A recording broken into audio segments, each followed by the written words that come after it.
It's the main event. I'm your humble host, Stephen McCollum, and of course you know him as 17-year NFL veteran, 3-time Super Bowl champion for your Dallas Cowboys, and folks, he's sitting here today for 17 years. Days like today would be his first preseason game of the season. Expected to play all the time. A little different nowadays, but Dale Hellestrae's here, everybody. Good morning, Steven. You got a lot of energy for having a long drive yesterday. I'm tired today, and man. see nothing. I got to see people. I got to see the good folks up there, man. I got Right. a ALA Ironwoods coaching staff. Got to talk to them for a little bit. It's just good. Yeah, just good. They're gonna be good this year in 3A. I know the Gilbert Christian head coach. Yeah, I didn't get to see him at all. I don't know where they were hiding at. I also don't walk around into the gym and I don't walk around like I own the place. So I didn't get to see him very much. The ALA coach was just standing by me, and he's a good dude, from what I understand. So, Okay. And everything. But they're going to be good this year in 3A. And obviously you saw Mike Sheehan and the coaching staff there and everything on SCA sides. Got there, weather delay when we pulled in. Yeah, when we left the house, I was watching the weather because I'm like, I'm not driving if it's going to lightning and rain. Right. I'm not doing it.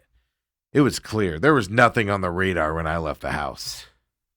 Boy, did that change quickly. In an hour. Yeah. Lightning. We got there and I was like, oh, there's a weather delay. People are just mulling around up here up on the concourse. Right. In the school area. So I was like, so we get up there and guys all, weather delay. I'm like, all right, we'll hang out. I go, we'll give it 30 minutes, hang out, and then we're out of here. Right. And I don't even think it took that long. When they walked down, they're like, done.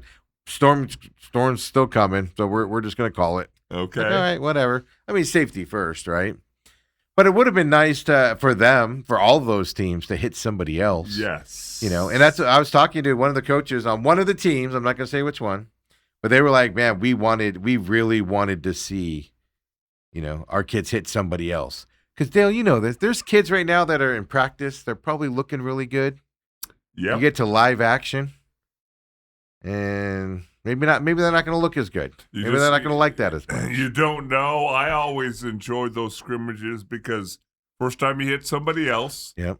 And usually we were playing a team that's bigger than us. In ALA Ironwood. Yeah. I saw that some of those guys on 3A were, like I said, there's a big difference between 2A and 3A in size, folks. Yes, there is. It is a noticeable difference. So that's the thing. Then for SCA's case, you're stepping up to another level. Yeah. And you're not going to get hit like that in most of your games. Let's put it that way. Right. And so I always look forward to it. I didn't really care, obviously, we won or lost. I wanted to see if our guys backed away from the physicality and things like that. Yeah, and that's what I mean. I don't want to call them wusses or stuff like that, but right. It can be an eye-opener from those people that do practice well, but in the games that, the lights get bright and, you see it in the pros all the time, right? Yeah. And in college and stuff like that. So that was the opportunity missed last night. For me personally, I was looking forward to, obviously seeing a new quarterback, because Mike said yesterday he was going to throw a lot. All right, let's see. We were talking with Mike after you left. I forgot. This is the quarterback that filled in with that 1 year with the suspensions in the playoffs when the other team started to fight and players left the bench. Yep. He filled in, and I like the way he threw the ball because I specifically told you and Mike, you got a kid that can throw the football in your future with this kid after that game he filled in at. And everything. So I was excited to see him kind of throw the ball around last night. Didn't get the opportunity, unfortunately. And so next time we see SCA, it's going to be against Pima. Well, you hope so. Well, it might be a Thursday, Friday. It might be a Friday, Saturday, Sunday event. You don't know. It's just one of those things. Just seems like early in the season that there's always this uncertainty in the air of, are you going to really be able to play? And so now they have to go a whole nother week, and then the first time they'll hit somebody else's real game. I was talking to a few of the coaching staff and just asking them their thoughts, with the kids, and nothing bad. It's just this is like like I said, I've equated it yesterday. I think it might have been after you left. It might have been when you were here with Mike, with the head coach. I just said, I go, this season reminds me of 2 seasons ago when you're breaking in won your first championship with kind of like a veteran team that he quote unquote inherited, right? Right. For that first year. Then you basically were rebuilding, man. New linemen that, juniors, sophomores, linemen, new quarterback. And that season didn't go well at the beginning. Mm-hmm. And, you guys, they were able to turn it on, improvements as the season went on. And that's what I'm fascinated to find out. Is there going to be more of that season? Because they got some hard games to start. Well, at least on paper, some hard games coming up. We'll see when talent gets out there and stuff. But so it's going to be fun to watch, man. This is going to be an exciting beginning of the season for high school football for them as well and everything. So, yeah, drove an hour drove 2 hours yesterday to talk to some people. It looked like you took all your frustrations out on some innocent bystander somewhere that didn't really bystand or whatever. No, that's that dude that's that loudmouth dude that's always attacking them, and he's the guy that, after I never said that. I'm like, yes, you did. You said it repeatedly. And then he blocked me after I was like, all right, you're starting to personally. It was that dude. He claimed he was there last night. I'll just say this right now. Wasn't even an SEA coach. I had somebody else text me his tweet and was like, did you see him there? And I was like, no. We all know who he is. We all know what he looks like. Do? We all know who he is. Okay. And everything. And and so it's like he's pretending he was there. Maybe he was there and he just hid in a corner. Be hard for him to hide in a corner, if you know what I mean. But there's some doubt that he was there because he said he enjoyed talking to coaches, and I was like, it must be satire again. That guy just makes stuff up to try to be relevant, and it just cracks me up and everything. And I'm just gonna have some fun this year because I don't like people like him around high school kids. They're dangerous. Let's just leave it at that. And he covers 2A and 3A. 2A and 3A, okay. Yeah. That's what he talks about and stuff like that. I'll put it this way, Dale. He's one of the reasons why probably the AIA changed their credential process. If you know that process. Yeah, well, I know that process because I had to go through that process. Background checks. Fingerprints. I know. I was gonna do it this year because for Desert Ridge and then Queen Creek teams we go to and stuff, and obviously SEA I don't need a credential because as Dale knows, I get carte blanche when I'm up there with whatever. Last year I was the whatever. What am I thinking of? The headset fixer guy. Last year at one point. Park with the coaches. Yeah, I do. I talking advice there with Ty, the offensive coordinator last year. At halftime, he walked up to me and, what do you think? And I was like, I would throw an out pattern. I would throw a ZQL pattern to the right. I was like, let me throw up college football 27. I'll let you know what I think in a minute. Hey, Ethan. Really quick, go on the computer. Go load up that PS. Yeah, go load up the game and tell me what Coach recommends on that. But so that was my last night, Dale. Good time. Yeah. And everything. What'd you do last night? With the rain, how'd you go? With the weather, hot and humid? You know what? It wasn't too bad till probably the last 3 or 4 holes when the wind had died down and that humidity was moving in. When we left here yesterday, we walked outside and it was like, whew. Yeah. Can't breathe out here. What the heck is this? It was different. And then, of course, big storm. You get a lot of rain last night?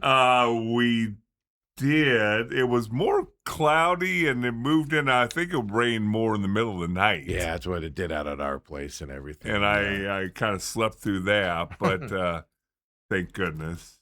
Did your dog sleep through it? I think Brooke was up a couple times with our dog. Dale was grumpy with his dog keeps waking him up in the middle of the night. I kind of have those new dad ears that where you don't hear the pitch of the baby's cry. Close it down. Yeah.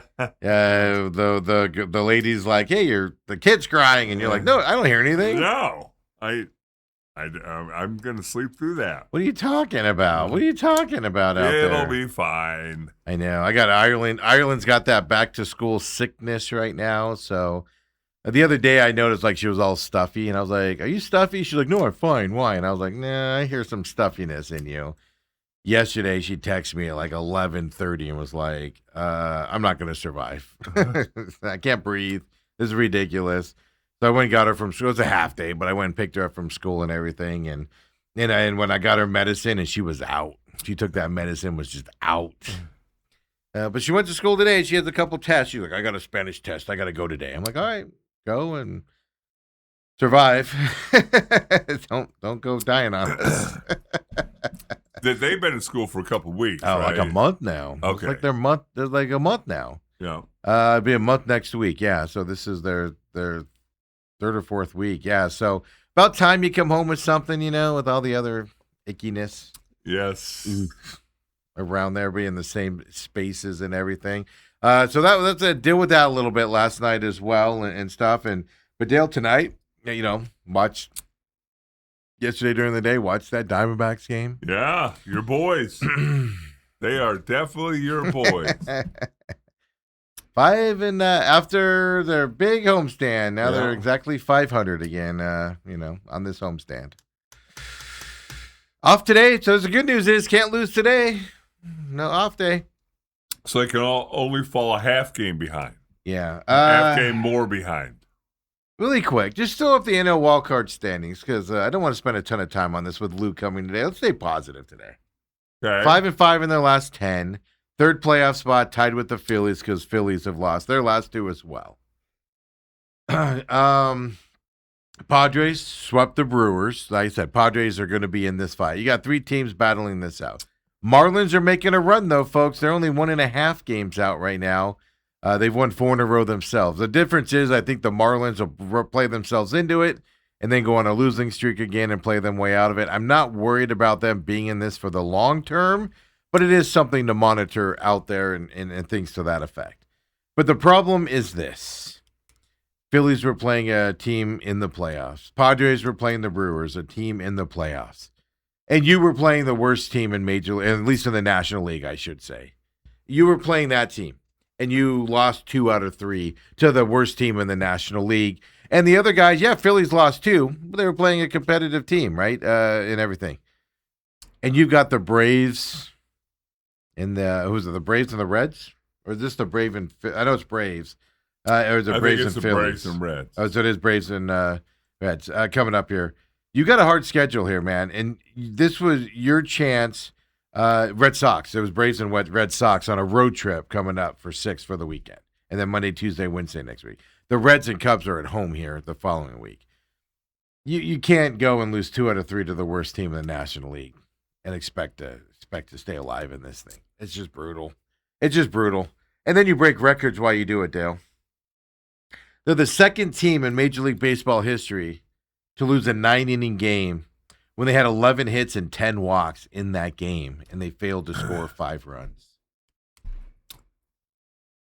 And Torrey yesterday after the game was like, well, I just felt like we didn't attack properly.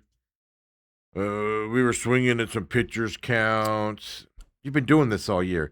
It's August 13th, Dale. Well, you had the bases loaded there late in the game. You get 1 more run walked in. You don't take advantage of that, and it just. Well, that's the other side. The game wasn't as close as the final score will lead you to think it is. They mounted a small comeback in that game. It just this hitting thing is just frustrating. Kills you, just kills you when you're watching these games. Just absolutely just. Makes you want to throw your TV. I get why people crash their TVs when their football teams lose. Yeah. The Colorado Rockies, for the first time in 4 years, just won a series on the road against the Arizona Diamondbacks. Yeah, that's not very good. 4 years. It's not that you lose games because you're going to lose games. It's that you are now in the playoff chase. You from 2 weeks ago until the end of the season, you're fighting for a playoff spot. Right. Your opponents were playing competitive playoff teams, and you were not. And you can't win that series. How do you go from splitting the series against the Padres, who are a playoff competitive team, sweeping the Dodgers, or 2 out of 3 to the Dodgers? They should have swept the Dodgers, but 2 out of 3 against the Dodgers, to losing a series against the worst team in National League? You just nullified all the good you did before by losing that series. It's frustrating. It's stupid. It's ridiculous. Well, maybe I'm tired of it. Maybe all they need to do is just play competitive teams. Steve, it was a letdown. I heard your boy. Is that what they said? It's an inevitable letdown. You can't have a letdown against the Rockies. You just can't. You can't. That's human nature, Steve. Stupidity. You go from playing. Who said that? A radio host, or are we talking somebody on the team? The president. Derek Hall? Yeah. Yeah. The letdown. Hey, all the energy over the weekend, 45,000 people. This is the problem. On your feet. This is the problem. You're making excuses for losing to the worst team in the National League. You're making excuses. Oh, it's a letdown. It's inevitable. That's an excuse. You know who doesn't have inevitable letdowns? Teams that want to make the playoffs. Or teams that aren't going to make the playoffs, like Colorado. Yeah, Colorado steps up. It would be one thing if you were in Colorado and the Rockies were just hitting home runs galore in that huge ballpark they're used to playing in there. So that'd be one thing. You lost at home to the worst team in the National League when your opponents you're competing against were playing teams in the playoffs. It's just infuriating to watch it. I don't get it. And then just to watch, I didn't see those comments because I probably would have crashed my car. But it's just the whole lean back and be like, oh, it happens. Now we got to move on. What? Steve, the thing you're going to have to keep your eye on the whole time, and I don't even think you need to look at the score. I think you just look at one statistic. Runners in scoring position. Yeah, it's gotten brutal. If they're 50%, they're going to have a chance because they're getting base runners. Not like they don't get base runners. That's where it's frustrating. They had 11 hits, 10 walks yesterday. Yeah. Score 4 runs. Yeah. Do you know how hard it is to do that? It's so hard to do that only 2 teams now have done it, and Diamondbacks are one of them. It's almost impossible to do that, Dale. And they do it. 3 of 12 yesterday. It was brutal watching that. Thank God it was on during the day, so most people couldn't watch it. What are you going to do? I mean, you were jumping up and down on your chair and on the desk and all that when they traded for Newpar. What do you do with him? First of all, I did not do that. He of batting 120. Yeah, you need Lawler.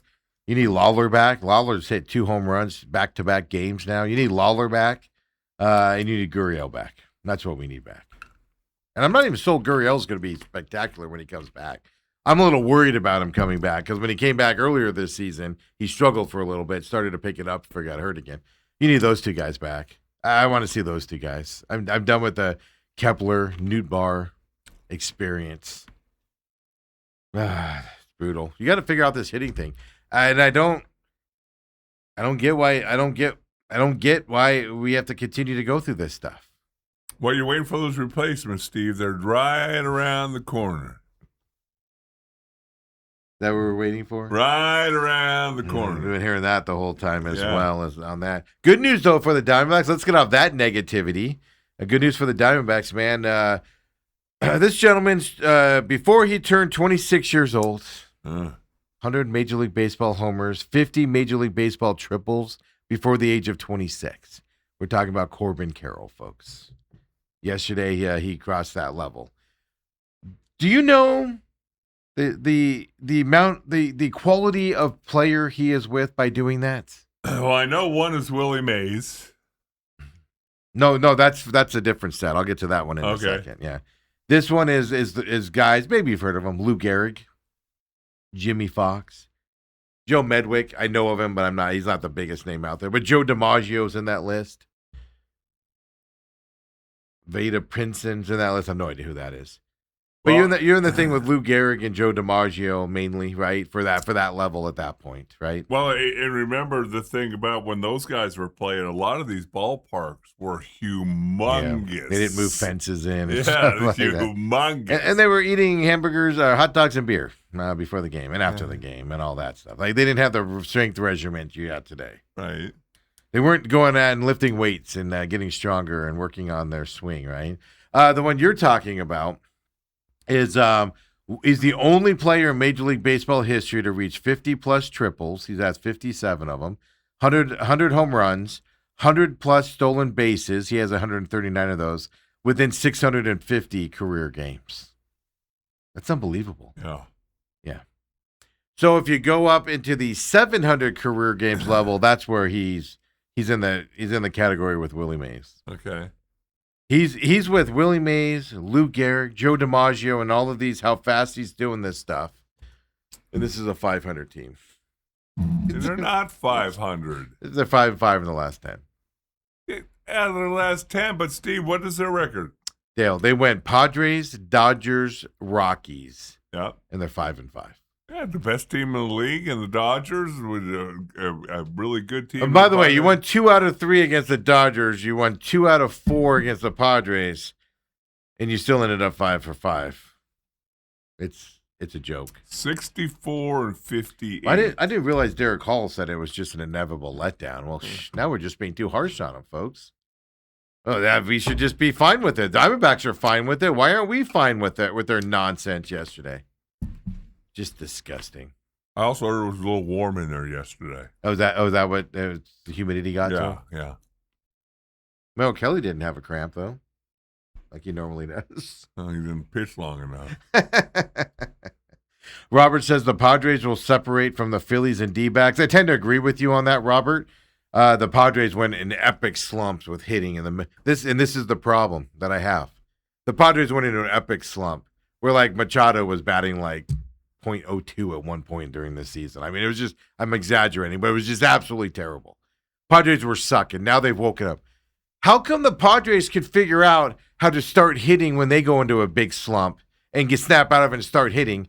But we're August 13th and we're still dealing with the Diamondbacks not being able to hit and timely hits and everything. Why can one team be coached out of it and another team not? That's a legitimate question that you can have, folks. Why are the Padres bats waking up all of a sudden? And Diamondbacks aren't. There's the same old Diamondbacks. Why is it? Well, now, come on.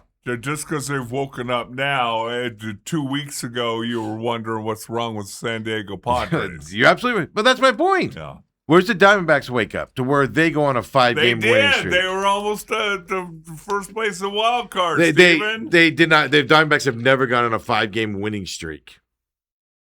The Padres were one of the hottest teams in baseball when they played the Diamondbacks. Ended up winning 2 out of those 4 games, and then they get done with the Diamondbacks and they go on a hot streak again and won 5 in a row again. So Diamondbacks haven't done that. So they can't beat the Padres. They can't beat the Diamondbacks. Okay, but where's the how come the Padres can wake up hitting when they're in a slump, but the Diamondbacks still struggle with it? Why? It's infuriating. But I tend to agree with Robert. I think the last wild card spot's going to be between the Phillies and the Diamondbacks when it's all said and done. I do think you're going to be battling with those two teams are going to be battling back and forth. Neither one of these teams are going to go on a big run to pull themselves apart. And if they go up 2 games or something, they'll come back down to earth, and stuff like that. I think it's between these two teams. Now, can the Marlins? I told you, I think the Marlins will play themselves into it and then fall out of it again in big fashion. But I think you're playing against, and you have the Phillies coming up on the schedule here as well, and everything. So it's going to be interesting. Ann says the number of singles with 2 outs drives me crazy. Robert says against 3 mediocre right-hand pitchers, no less, the D-backs do struggle mightily against right-handed pitching. Yeah, and it's just throw the ball high, throw that not the slider, throw that the big movement ball. I forget the name of it now. Was that sweeper? Throw that. And then throw high fastballs, and the Diamondbacks you'll get them out of the game, or they'll pop it up or something. He says Gurriel only struggled when he played. Wow. But is anybody tired of this Nootbaar and Kepler experiment? It's not working out, man. Which isn't a surprise because Nootbaar wasn't good this year when they traded for him. And Kepler was on a, 82 game suspension. Well, at least if they make the playoffs and Kepler can't play, they're not going to miss him. Robert says hope is not a tactic. I just feel like the Diamondbacks operate off of feelings and hope. Oh, we know we can do it. We hope we can do it. We can do this, right, guys? Instead of buckling down and fixing the errors. Again, compare the Padres to the Diamondbacks on how their hitting is gone this season. Sit down and do it, folks. I'll do it for you. Padres were in a huge slump. People be going into the trade deadline at one point, about 3 weeks, a month before that, people were like, Padres are going to be unloading some of this talent, like Machado and stuff, because they're not hitting. They're just not hitting. They're sucking out there. These are 30, 50 million dollar players not hitting the baseball, and they can't. It's not sustainable. They're going to unload them, and then boom, wake up, start hitting the ball, and the Diamondbacks are like, oh well, we can be better. We will be. We'll get there. It's August 13th. Hey, are you really? You said you're not going to spend much time on it. And now I'm on a rant. Now I'm so annoyed. Now you're on this whole thing. Wait till I'm gone. I'm so riled up right now with this. How about your Arizona Cardinals tonight, Steven? Hey, is that more positive? Well, right now it is. We'll see later on today. Let's get into that because Dale takes off early today to go over to do his KUPD hit over there and everything. So I did want to ask you tonight, Cardinals, Raiders, 5 p.m. is when that happened. Really quick before I'll talk more about other games coming up here, but throw up tonight's preseason schedule.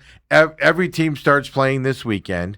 Obviously, the Cardinals is their second preseason game as well. 5 p.m. I don't know what ESPN Unlimited is, but it's supposedly on that channel there.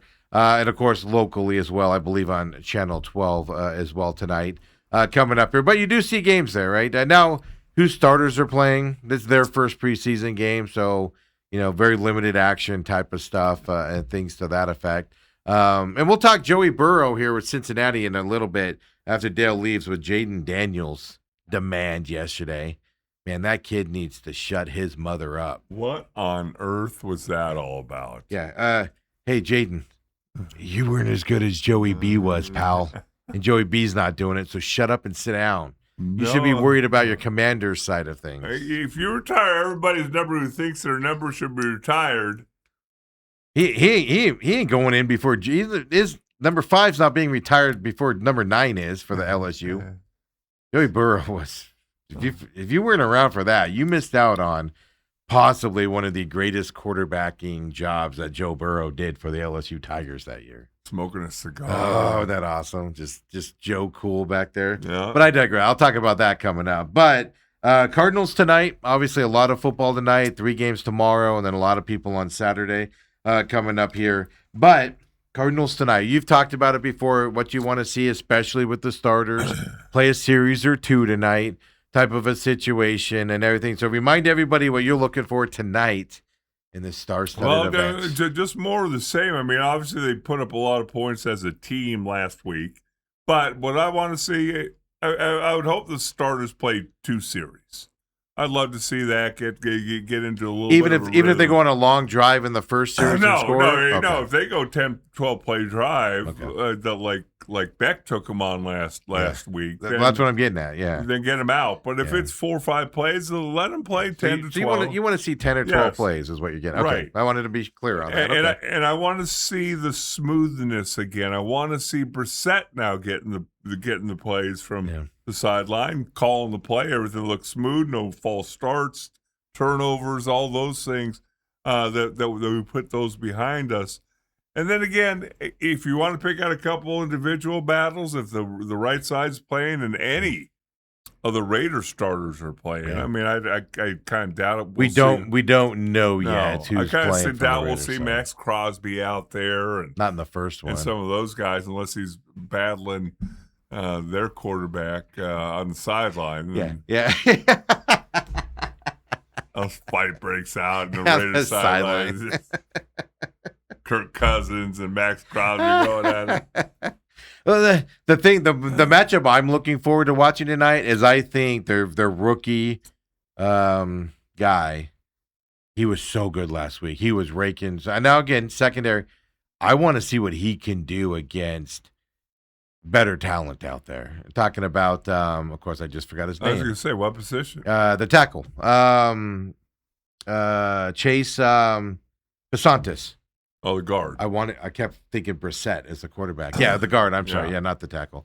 I think he's your future in that right side guard position. Very well. I think he can win this job over Adams And maybe not to start the season, but he will get that job over Adams during this season if Adams gets injured or something to that effect. Man, I want to see that kid playing against first teamers, second teamers.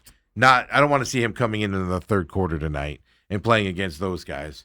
This kid is special. I like the way he's playing. I liked what I saw in the Hall of Fame game. That's not a knock on Adams. I just think he's an improvement over Adams. Then you got Adams' legal stuff. You don't know how it's going to come of that. Well, that's something right there. Yeah, and so I think at some point this season you'll see that position switch. But now's the time to see it. I want to see him go up against those guys and stuff to that effect. That's the position. Watch the right side of the offensive line, because you could see some changes coming up there on the starter side and everything. So that's the one I'm excited to watch tonight. And then just see – I know it's a scale-back offense, but I want to see kind of what they have Jacoby Brissett working with here with passing downfield. I want to see some passes downfield. I also want to see some runs and obviously some short passes to some running backs. I want to see a variation of the offense tonight. It's not going to be your final offense, but I just don't want to see a stale offense of hand the ball off, flare pattern to Trey McBride or whoever, and then they're off the field. Vary it up. Show some things out there. I would love to see a couple passes targeted for Marvin Harrison. Yeah, you got to see that. I'd like to see him catch a couple balls and just absolutely have a non-noteworthy game. Yeah, just two easy passes. He catches them. Gain 10 yards, 12 yards, 8 yards, and then get off. Exactly. And then build that momentum going forward. And not go out there and drop a pass. Now, if he drops that first pass, depends on the situation. No, if it's like we've seen him in some of the practices. Here's his problem, and I'm going to be honest with you. Here's his problem. He can have a pass knocked down by the defender, and the defender makes it just an unbelievable play. Everybody's going to say Marvin Harrison can't catch those types of balls. So it needs to be like one of those. Nobody's on him, flare it to him, catch right in the numbers so he can catch it casually and go on. Because you can't allow the defender to make a play because it will be interesting. Really quick, Dale, before you take off, I was looking at power rankings.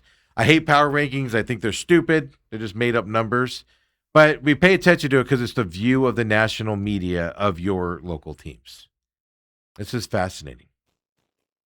A lot of people are saying Cardinals have no chance against the Giants in New York early in the season. Right?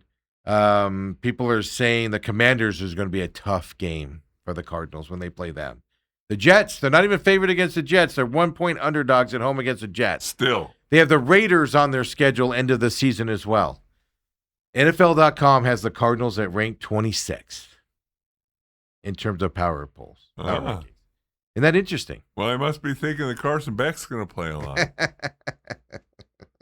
Actually, he starts off with, once you're done sipping the Carson Beck Kool-Aid, he goes, come take a seat with me and consider where the Cardinals are right now. Right? Veteran bridge quarterback. A lot of talent on this team, folks, at least on the offensive side as well. And then you got Trey McBride, then you add Love into that and stuff to that. And everybody's expecting Marvin Harrison to have an uptick this year, and we hope it's coming. But yeah, 26 for a team that everybody's saying is in the play for the number 1 draft pick.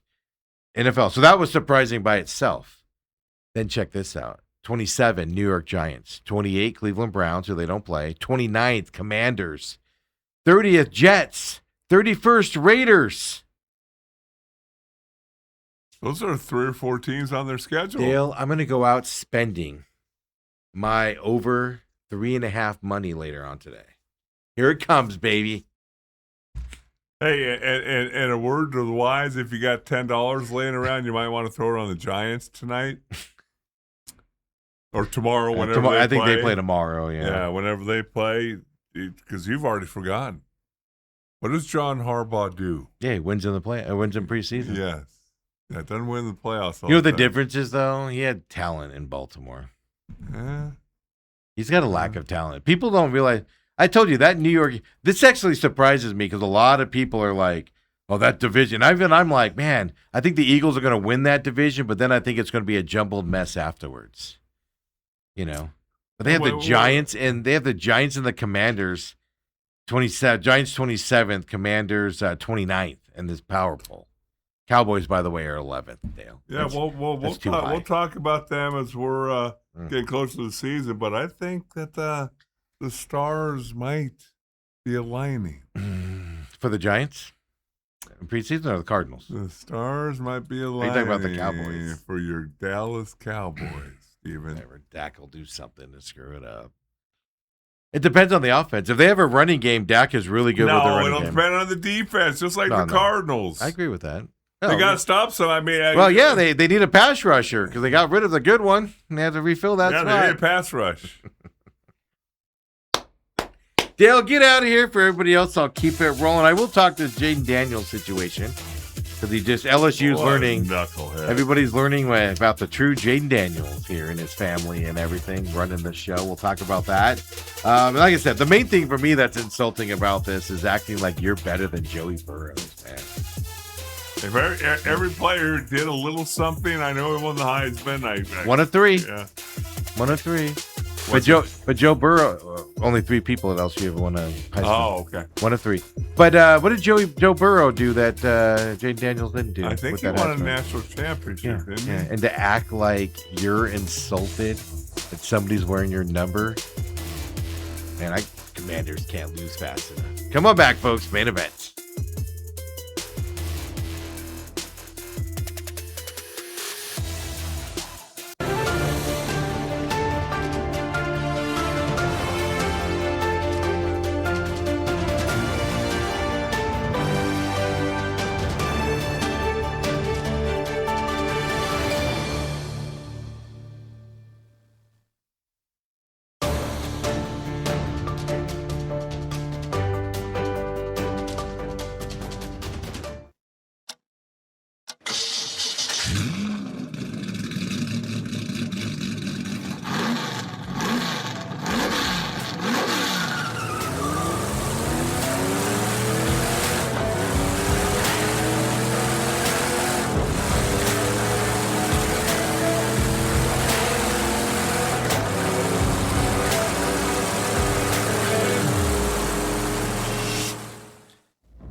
And we're back here. Suns, by the way, NBA schedule will be out later on today. We've seen some snippets, right? Opening night.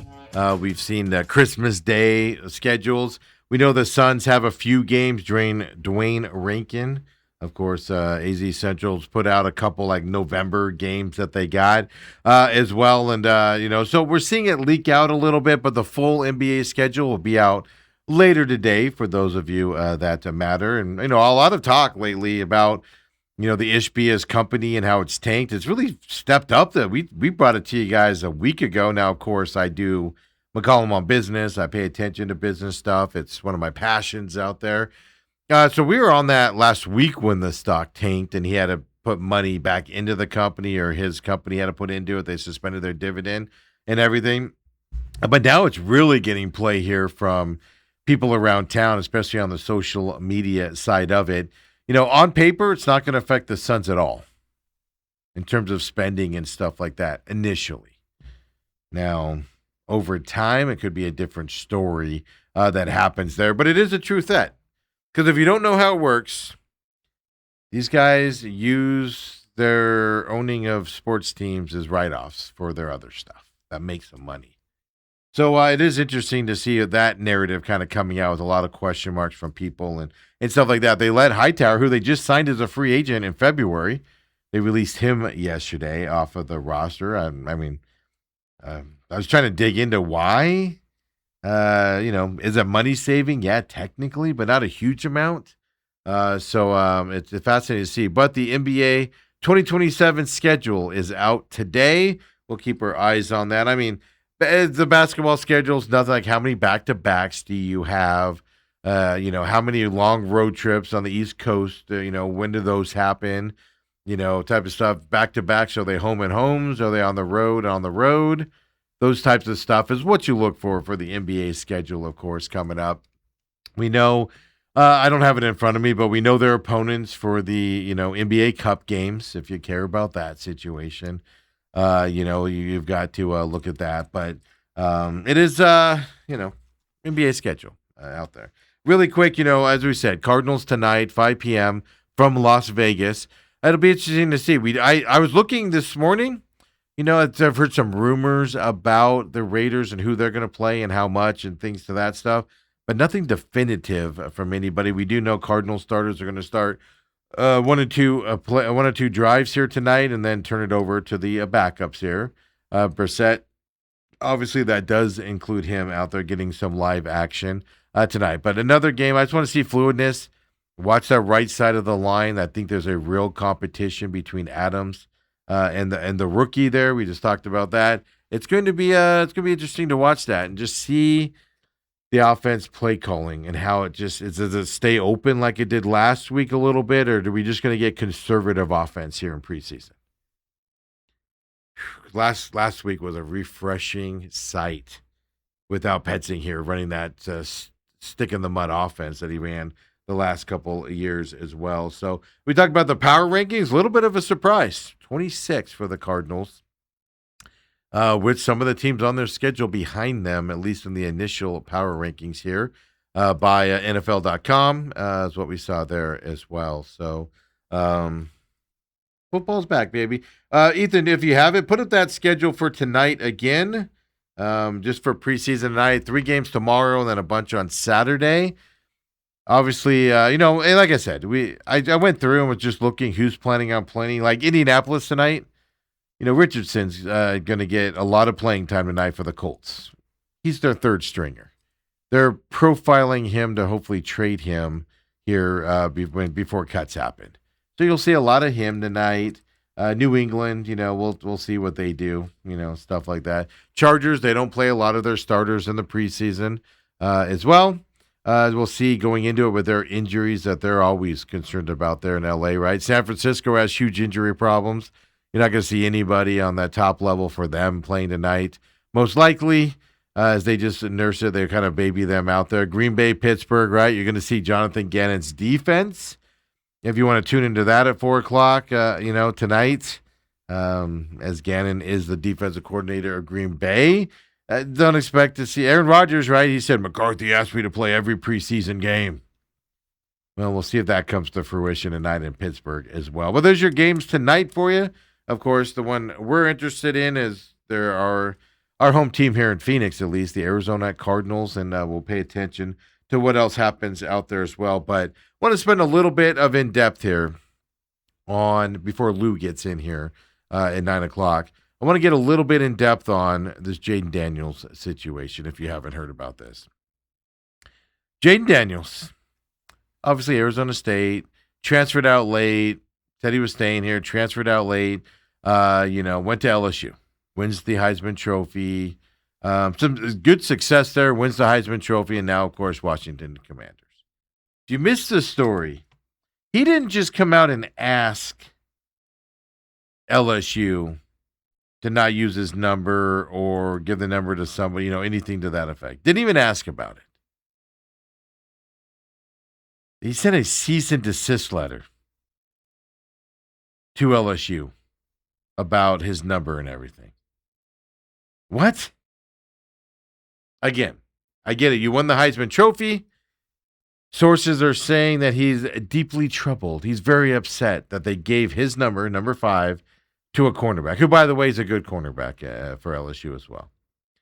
And so that's what Jaden Daniels is focused on going into training camp going on with the Commanders. He's that upset about it.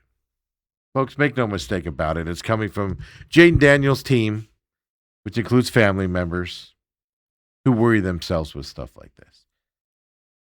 And LSU, if they didn't know already, but LSU's learning the true Jaden Daniels. Selfish, only cares about himself. Focuses on these types of things, these me things out there and stuff like that. But again, I bring up my whole point here. First thing I thought of, Joe Burrow. Like, who at LSU was more important in the pantheon of players on that team, right? And Joe Burrow or Jaden Daniels. First thing I thought, like how ballsy are you to be upset that your number's still being used, and they can't use his name, image, and likeness anymore at LSU because he's so mad about it. Yeah, DJ Pickett is the cornerback that got the number 5 as well. But he sent a cease and desist letter to LSU. Can't use his NIL and stuff to that. It's just unbelievable tone deafness by Jaden Daniels. And especially because there was a better quarterback there. Quarterback got him the national championship. Joe Burrow doesn't even have his stuff gone. I reached out to a couple huge LSU fans that I know yesterday when this story came out last night. And they were emphatic. Joey Burrow, J-Baby, means more to the LSU program than Jaden Daniels did. Now, you can argue, like RG3's out there saying every Heisman Trophy winner's number should be retired at the school that they win it at. I don't disagree with that, actually. You win a Heisman Trophy, you're putting your team on the map. You retire that number as that team, right? We win Heismans. There's the guys that won Heismans. I think that's a fantastic idea. But if you're not going to do it, then you're not going to do it. Jersey retirements are an honor. Now Jaden Daniels is demanding that it happens. Colossal mistake. You're losing that battle all the time, right? You don't demand that stuff. It happens to you. Then you're trying to, not only that, you're demanding it, you're strong-arming them. You can't use my NIL, my likeness, right? My name, image, and likeness. You can't put my stuff. You can't use my videos for my games. You can't use my picture to showcase LSU. What? Yeah. The bigger problem here is forget about the argument between Jaden Daniels and LSU.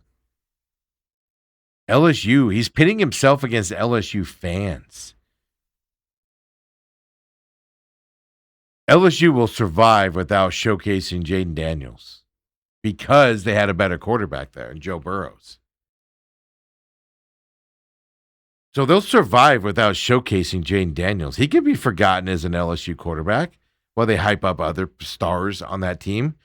Think of all the stars. Now, not Heisman Trophy winners. I get that.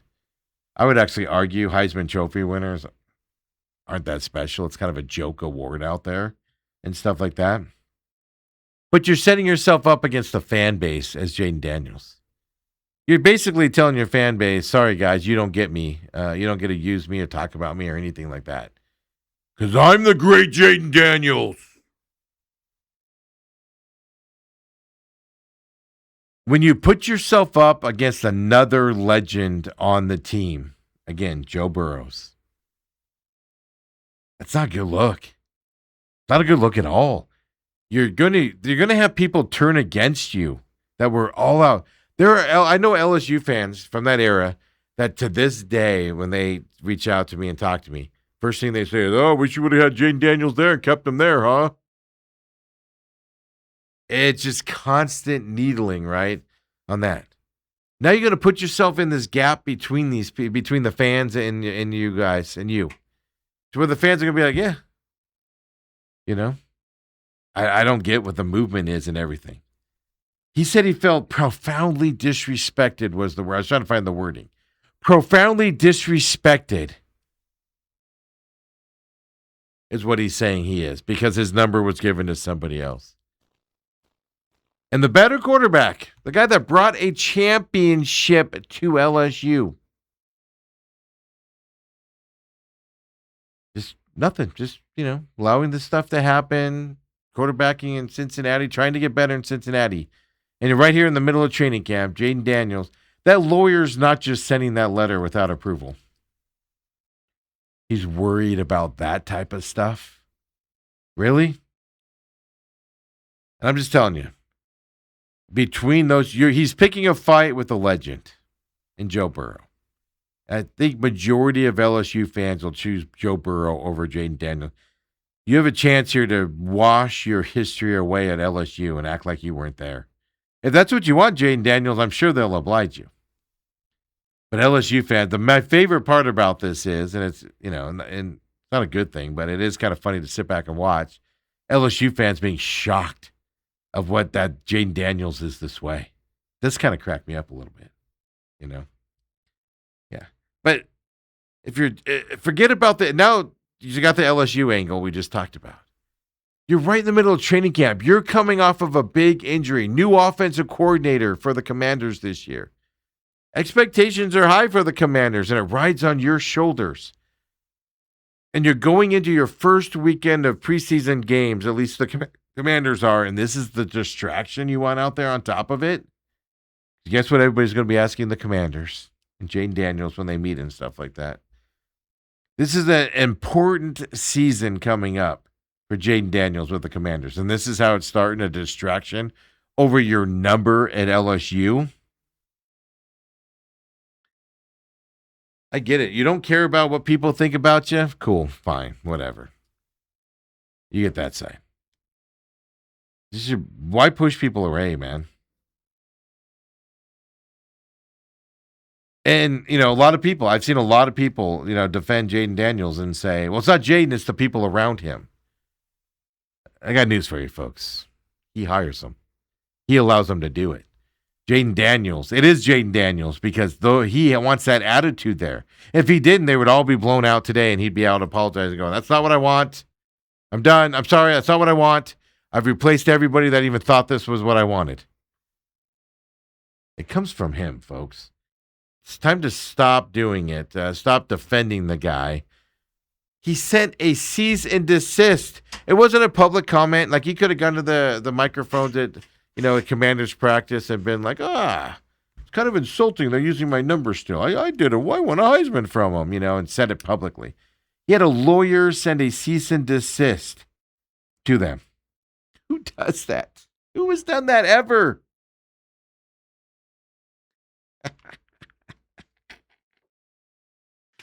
Jaden Daniels. The lore continues. And I agree with the take. It's people around him. I agree with that 1,000%. If you know his history here in Arizona, and who was running the show at practices and sitting on the benches at practice and stuff like that, then you know what we're talking about here and who it is and things to that effect. 1,000% out there. But it's just PR moves and baffling moves like this. Like these people that work for Jaden Daniels should be looking out for him. And they're not. They're complicating the things for him. They should be looking out for his interests. Jaden, now's not the time to have this argument. You're in the middle of training camp. Let's not talk about your number at LSU. Let's not talk about your NIL at LSU and stuff to that effect. And this is going to be interesting because LSU owns like the copyrights and stuff like that. I wonder what the breakdown is like on using old clips of his or an image of him around the facilities. Do they need, this is the questions I come up with, do they need Jaden Daniels' permission to showcase him as a player that was there and won the Heisman Trophy? That's an interesting question that kind of just comes up, right? That kind of just gets squashed over. It's something I got to figure out because I'm fascinated by that portion of it. Do they need his approval? Because he played there. I'm sure there's some leeway on if you make money off of it or something to that effect. I'm sure there's something to pay attention to, at least from that perspective. But Jaden Daniels, angry human being for no reason. And when you think you're better than everybody else, like I said, there's somebody there that was better than you, named Joe Burrow. and you're trying to you're upset about stuff that the greats there at LSU aren't upset about. Looks cheesy, man. This would be like me going after David Letterman or somebody, you know. Well, I did this. Yeah, but David Letterman did it better. I'm like, I don't care. Why pick those fights? That's what I'm getting at out there as well, folks. Hey, when we come back, second hour, we got Uncle Lou coming in here. Diamondbacks off today. We get a break from them and that disaster of a Colorado series. Cardinals tonight, though. Multiple NFL games. I showed you the schedule tonight, and some things being happening around that side of it. We'll talk about that with Uncle Lou. But big news this weekend: UFC 330 coming up. Get into that as well. It's coming back. It's the main event.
Everybody has these dilemmas.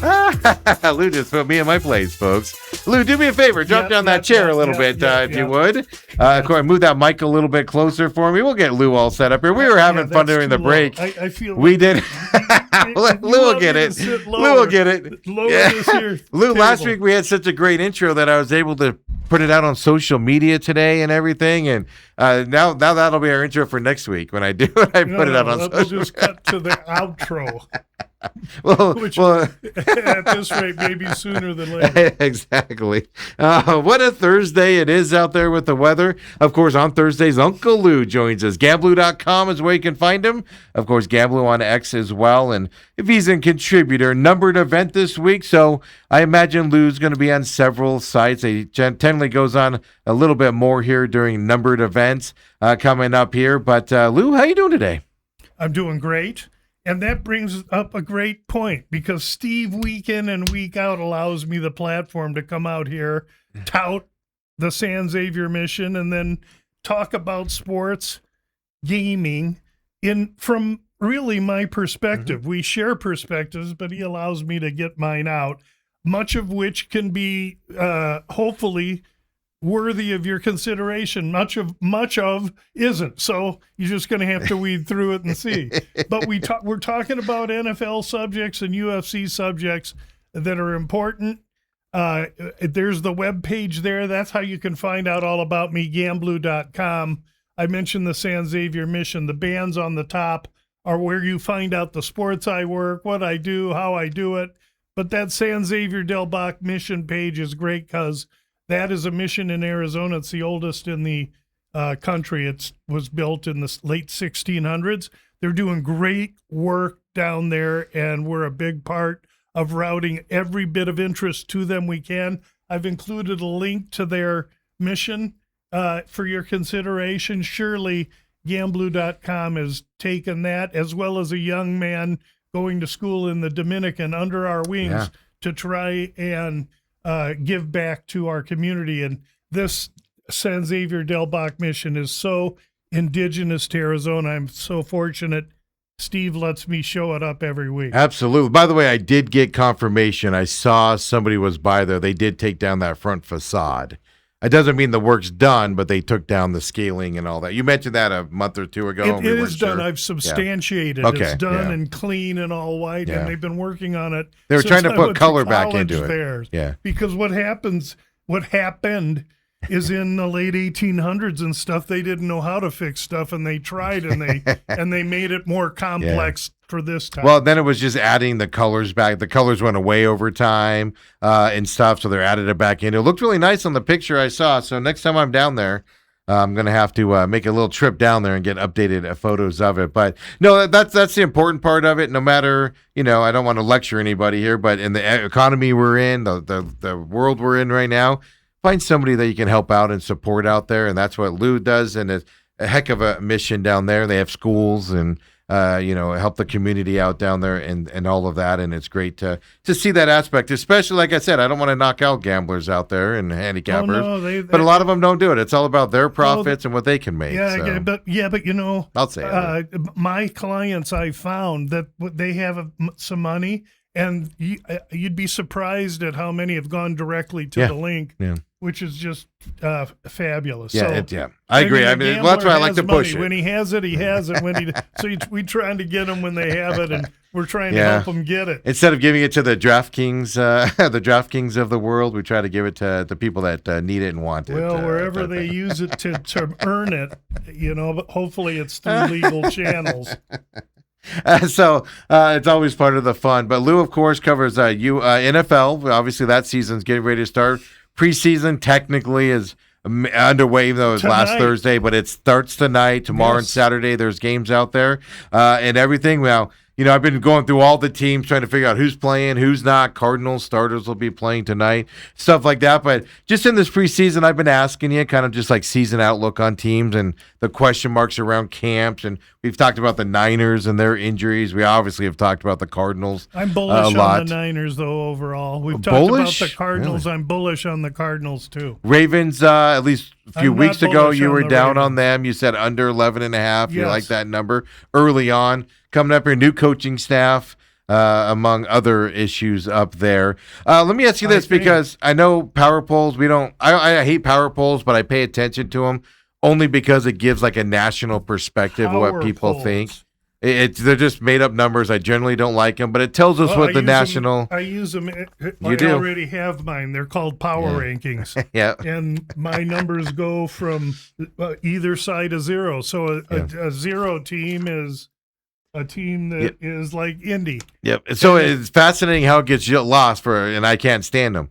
But NFL.com has the Cardinals ranked 20. Yeah, they ranked 26, the Cardinals, for a team that everybody is under consensus of. Like we talked about them last week. I've already taken them over 3.5 on the season. I did that a couple weeks ago.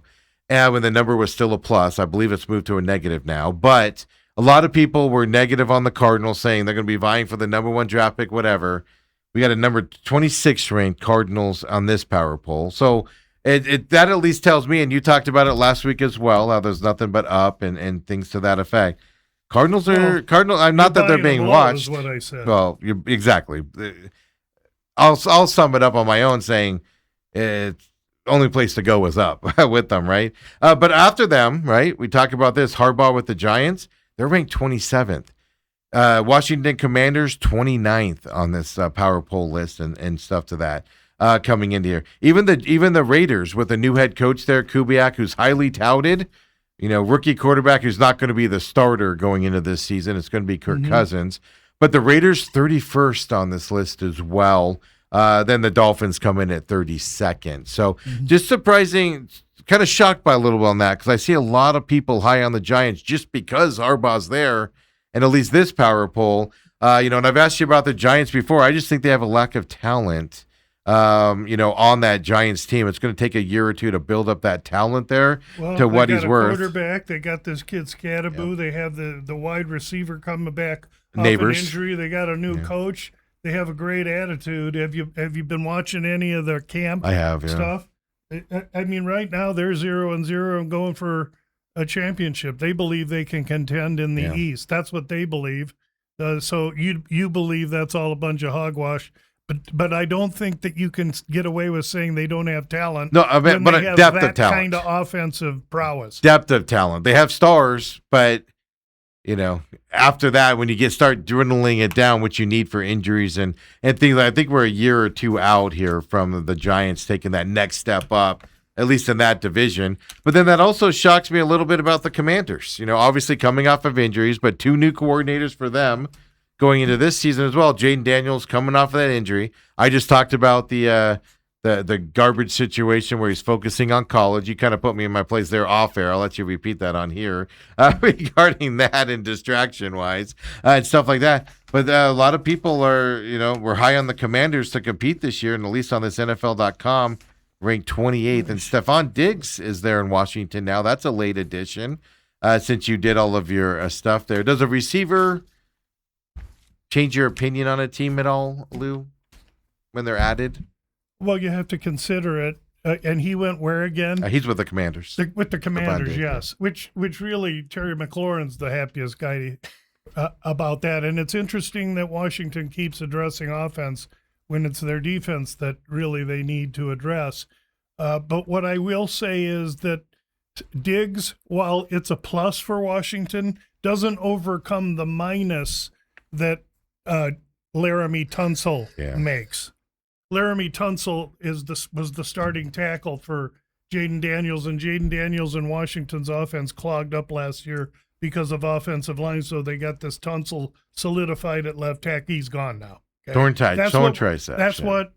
That's why you watch the preseason, and you don't bet the Washington Redskins to win their division because you liked them 2 months ago. Commanders. Commanders. What did I say? Redskins?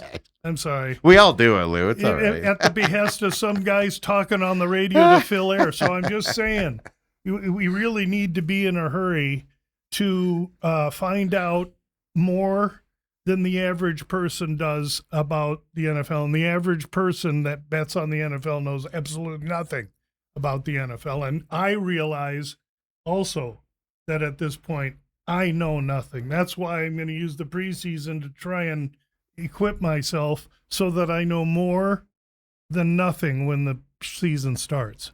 Yeah, absolutely. Now the Steelers get underway tonight. Aaron Rodgers claims that McCarthy was like, I need you to start every preseason game. We'll see how that works tonight, if that actually happens or not there. But Steelers we get to see tonight in the preseason side of things. But I did see the Falcons are going to start Tua here in their first preseason game. So who else they got to start? That's what I was going to say. They had to bring guys up. But that tells you Tua's healthy enough to start now is what I'm getting at. Yeah, he'll play a series or two. Yeah, we got to watch all that. Yeah. Yeah. But I mean, the Falcons to me are just Cooper Rush. They signed because of the injuries. Michael Penix is still coming off that knee injury and things to that effect. They have them ranked 25 ahead of the Cardinals by 1 spot, the Falcons. But they're kind of like me, the Niners. Now, the Niners have a ton of talent with their injuries, but the Falcons have a bunch of injuries. That's just going to tip them over the edge. I think if you took the Cardinals and put them in the NFC South, they'd be looking just like any one of them other teams in the NFC South. Mm-hmm. Consequently, if you took Atlanta, put it in the NFC West, they'd get bushwhamped. So let's not forget who and where each team plays. The perspective. I'm in a real hurry to watch and see what happens in Atlanta. The quarterback situation is unsettling. That said, the stability they get from the new coach is very positive. And so, of the 32 teams that I may have strong opinions on, I'm not going to have strong opinions on each, because I have time to kind of watch and see how the preseason evolves and then how the early season transpires. Now, when you did your initial research, there were some quarterback unknowns out there. Like we've talked about Patrick Mahomes, it looks like he's going to be ready to start the season and things to that effect. But mainly like Minnesota Vikings, right? I thought at least Kyler Murray was going to win that job. Looks like he's won that job. They've announced it now and stuff like that. Does that change all your prep before the season? Or is it something where you assumed he was going to get it going into it? Or are you sitting there going and having to look at different numbers and stuff while you're looking forward? No, to me, that whole NFC North looks like 3 teams and then Green Bay. just below. Really? All together. That's kind of what I feel and see based on different criteria for each. I'm the most afraid of Chicago because that coach is sharp. But their D, they got no D, and a kid they brought in to lead the defensive backfield hurt out. These are huge things that happen, and it just happened in a week of practice. So these are the things we got to watch because each one can affect how you feel about a team. If I'm looking to be bullish on somebody, I know those bets go way later. Right now, I'm looking to try and get ahead of something that goes the wrong way. And by the wrong way, unfortunately, it's a Larry Tunsil tricep or, a Carolina linebacker knee. And it's just what is called the reality of the NFL. So I also, are there teams you want to speak of that you want me to spend in any time? Dallas Cowboys, only because they're on my list to talk to you about, but before we left, Dale made the comment, there might be things brewing, in Dallas land coming up here with their defense improving this year, and they're obviously just signing a big signing as well. Your Dallas Cowboys is kind of, I was trying to just going over kind of the messages, but a lot of people have high hopes on the Cowboys this year. This NFL.com power ranking has them at 11 right now. I've seen people go as far as to say they'll compete with the Eagles to win that division coming up here as well. So just kind of a fresh look from you, Lou, on the Dallas Cowboys. So I got them ranked as 3. So if Indy's 0, Dallas 3, that's pretty good number. My highest number outside of the Rams is Buffalo at 4.5. So that's just a 1.5 below Buffalo, etc. So I'm bullish on Dallas overall. Schottenheimer's in here for his second year. The offensive coordinator also second year.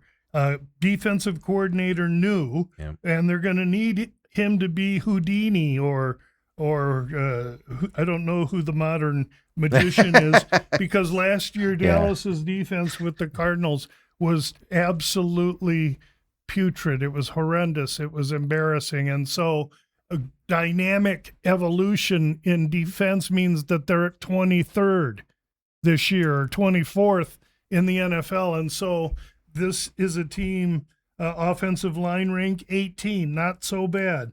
4th most difficult strength of schedule in the NFL. Well, we gotta look at that. And then the 3rd game of the season, it says home against the Baltimore Ravens. Well, that ain't home. That's in Rio. So I don't care what you call it. They're traveling to Rio and then coming back. And then their bye is late. So Dallas has great offensive talent. We're going to have to see if they've improved their defense at all. And if they do, it isn't going to be a Houston Texan defense. I don't think. Now, funnier things have happened. Yeah. So I believe they're going to have to outscore opponents. So you fantasy nerds ought to jump all over every Dallas Cowboy that you can find. But they play the Rams on the road, the Seahawks on the road, Packers on the road, then that Ravens game in Brazil. And so there's a lot of difficult games ahead for this team. 1-5 versus playoff teams last year. Okay, we'll see. There's a lot for Dallas to do. I'm bullish on them because of the offense, but I'm not interested.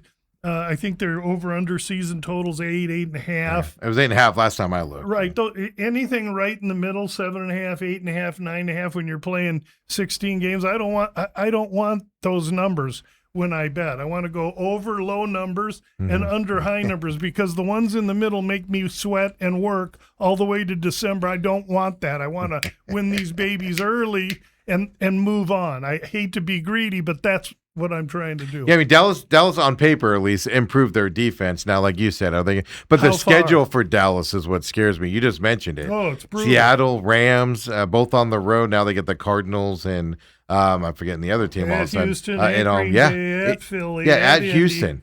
Houston, which is my next team I want to ask you about. Houston's defense is lights out. That offense has been their problem going into. They're kind of the opposite problem as the Cowboys. Outlook on the Houston Texans this year. Yeah, the Cowboys' offensive line isn't all that, though they've addressed it and it's improved, but it's the Houston offensive line ranked 31. And so that, yeah, they made a couple of moves and shuffles, and they think that's going to be okay. They got their wide receivers back. The critical year for the quarterback.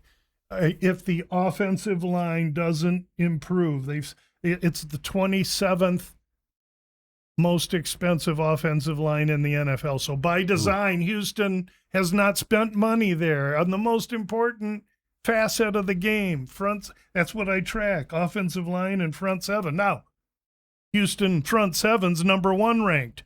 So they have a D'Amico Ryans, who's their head coach defense, which means they're smothering.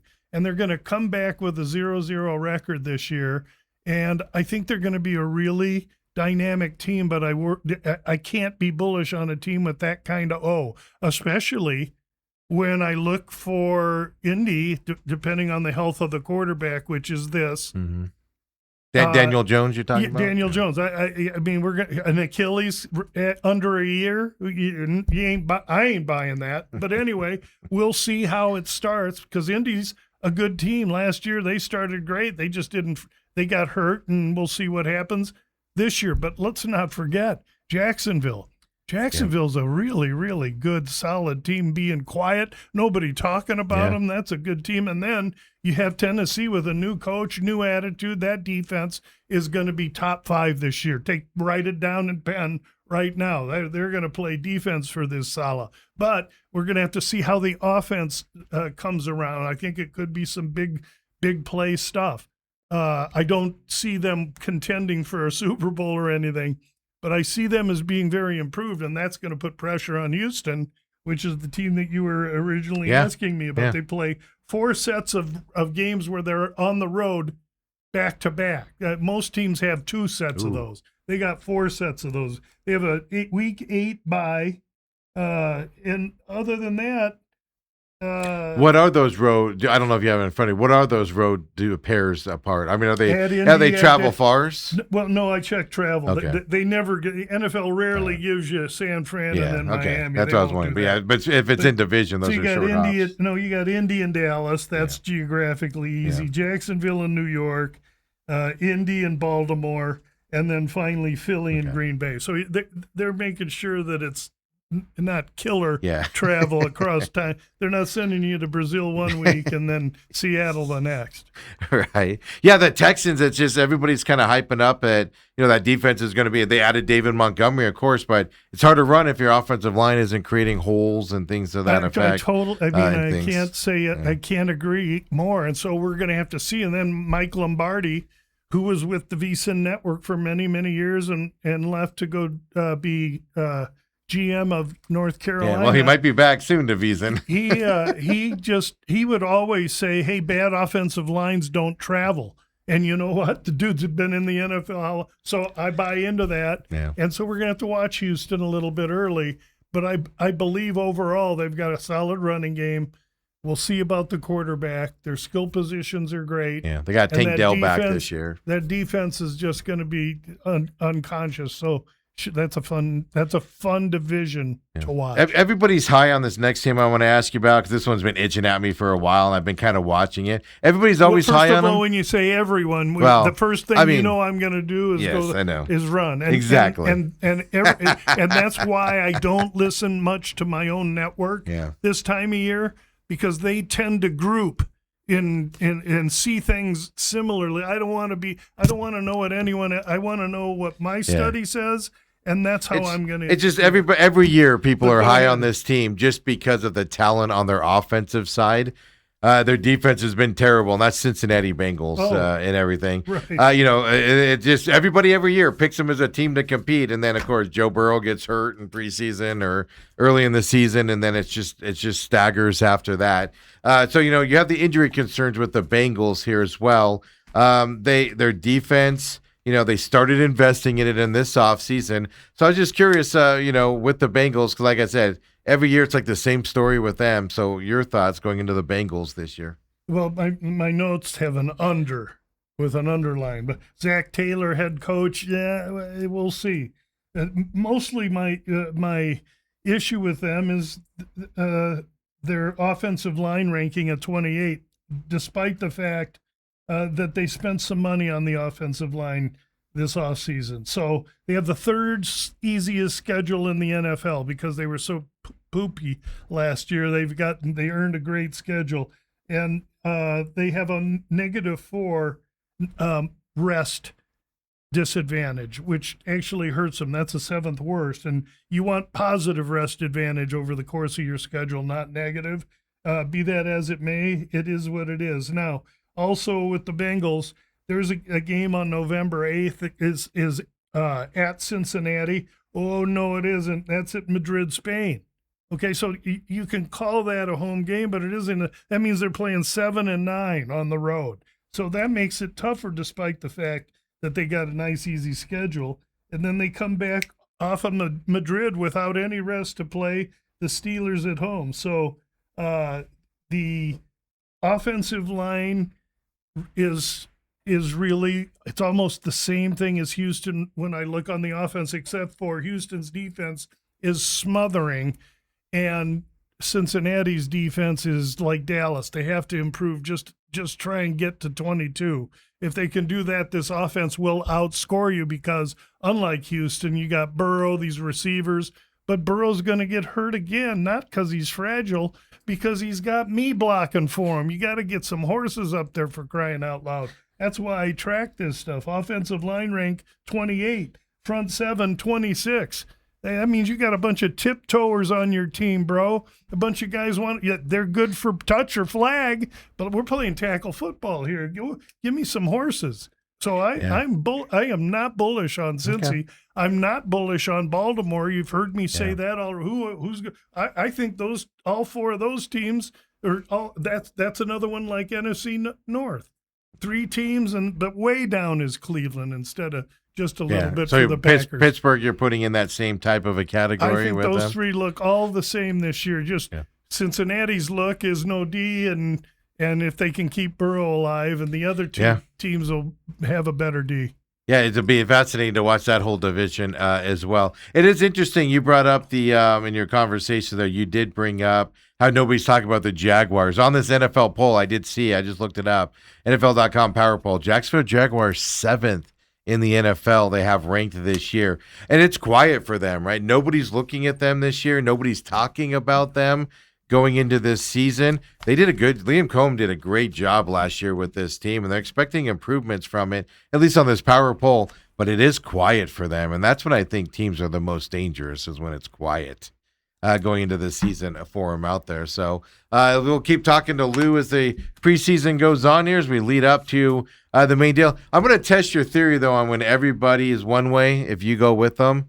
Who's the best team in the NFL in your eye? Is it the Rams, like everybody says it is? At least power rankings at this point based on the numbers, I have to. Okay. Yeah, I do. I had a feeling you were going to say, I was just going to give you a hard time of what's wrong with going against that. But, I mean, I agree. You look at the Rams on paper, and it's just, you almost say, who's going to, obviously you're being facetious, but you go, who's going to beat these guys? Well, I check my numbers against a bookmaker. I have a bookmaker friend in Vegas that gives me that he uses for his shop, and I give him mine, and it always it develops into a very interesting conversation, because I'm saying, I think you missed this and I think you missed that, and he wants to hear that. Whether he changes his or not, I don't know. And I also want to know what his perspective is.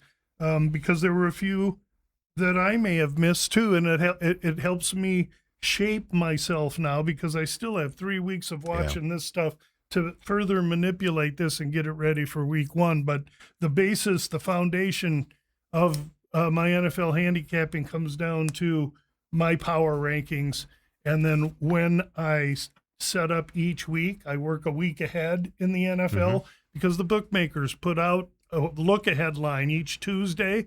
In week 2, that Tuesday, I'll get week 3 numbers. Well, I'll already have those written and recorded, and I'll then take theirs and record them and see where we differ and develop thought. Yep, and we'll pay attention to the preseason games, and like you said, we don't hope for any injuries or anything like that, but it's something that you need to pay attention to.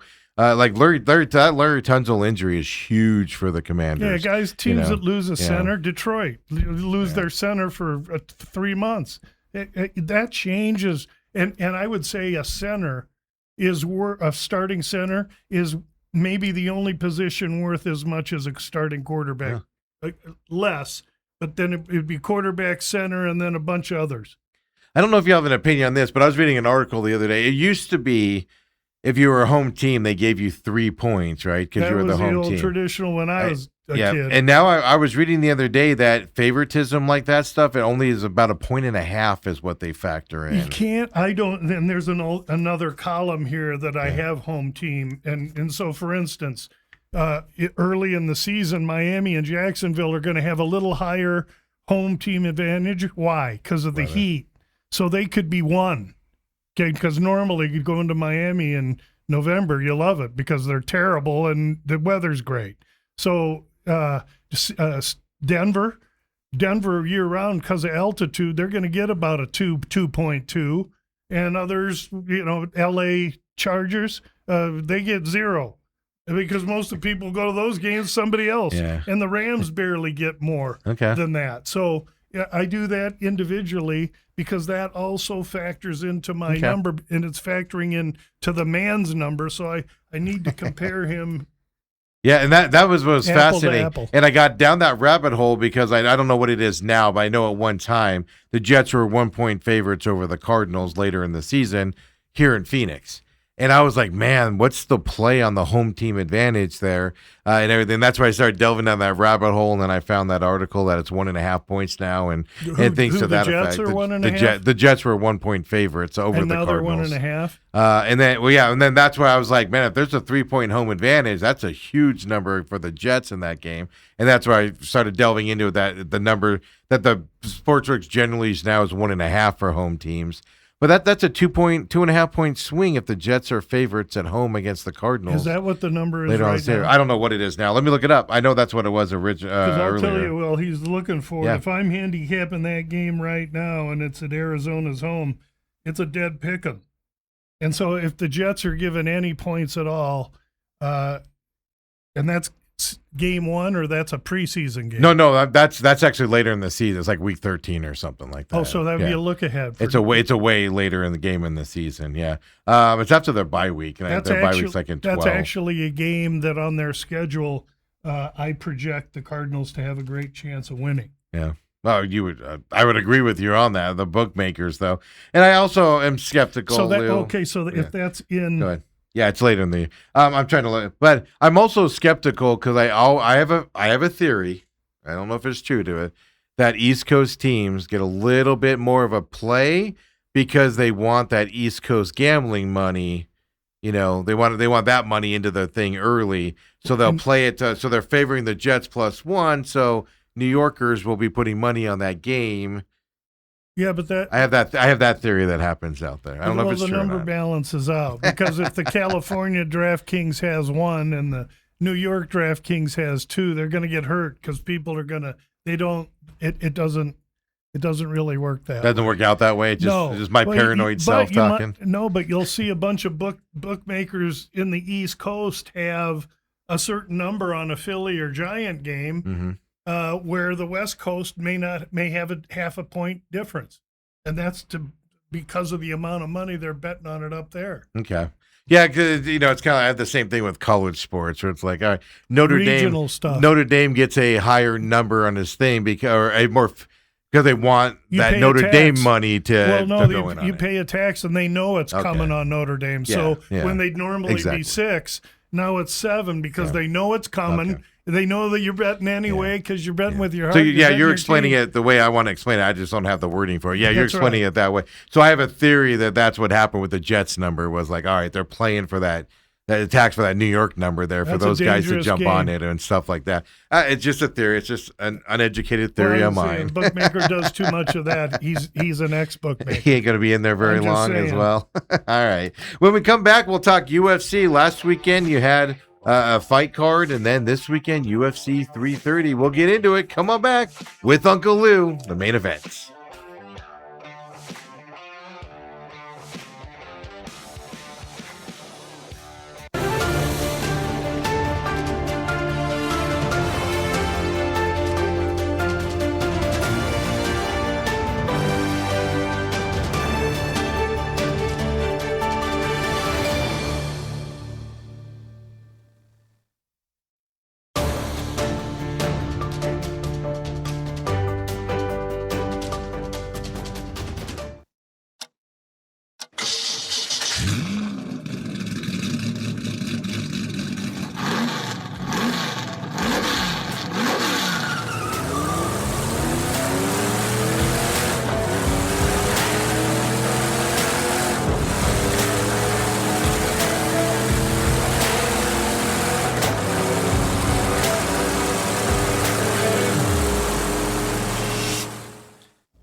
here with Uncle Lou. Don't forget, live on YouTube every Thursday at 9 o'clock is when Lou comes in as well. So come and join us out there and see if you miss it. Well, we put it out, of course, on demand, part 1 and part 2 of the show there on YouTube as well.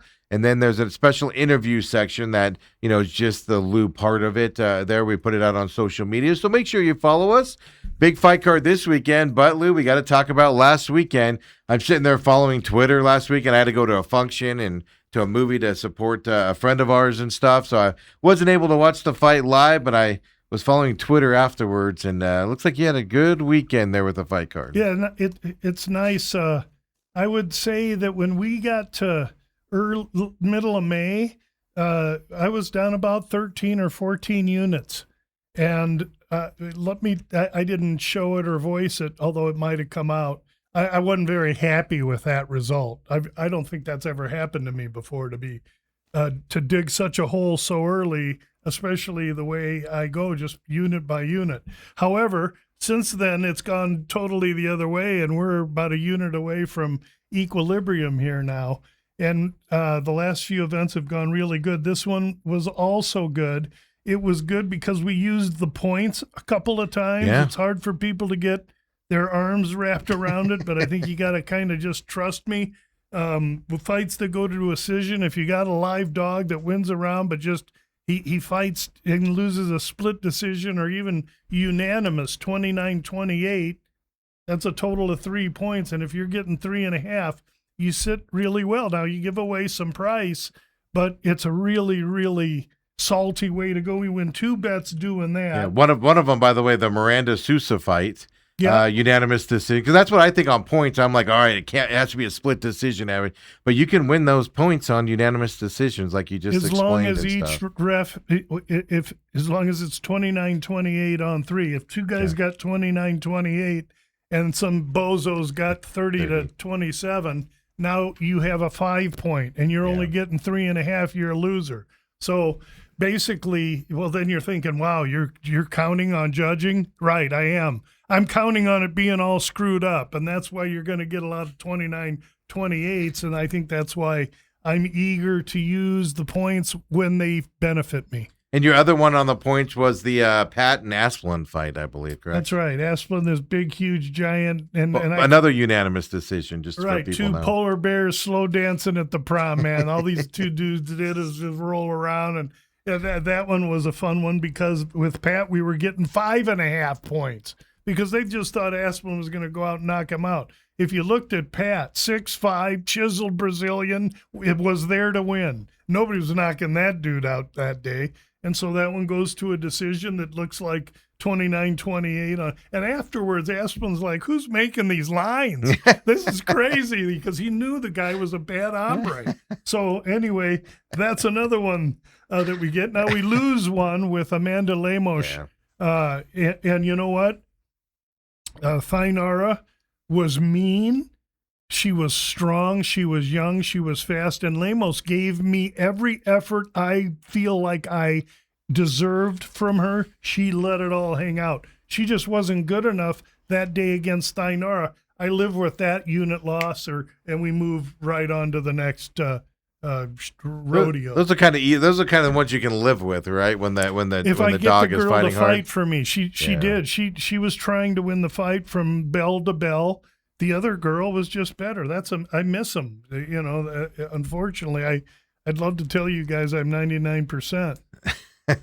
Wouldn't we all? I'd need tomorrow's sports page to be 95%. So 99 is really hard. I don't think I'd be sitting here if I was 99% on that. So the main card went, Sal Keeld. I saw a lot of talk after that fight of people saying, what a shocker. The UFC wants him to win. It was a setup fight for him. Almost like there was a lot of disappointment is kind of how I was reading it. First round submission for Sal Keeld in this fight. You talked about it last week, that obviously the UFC really likes him and things to that effect. You had him big in this fight as well with a couple bets there. First round submission. Does it change your mind about him at all, the way he did that fight?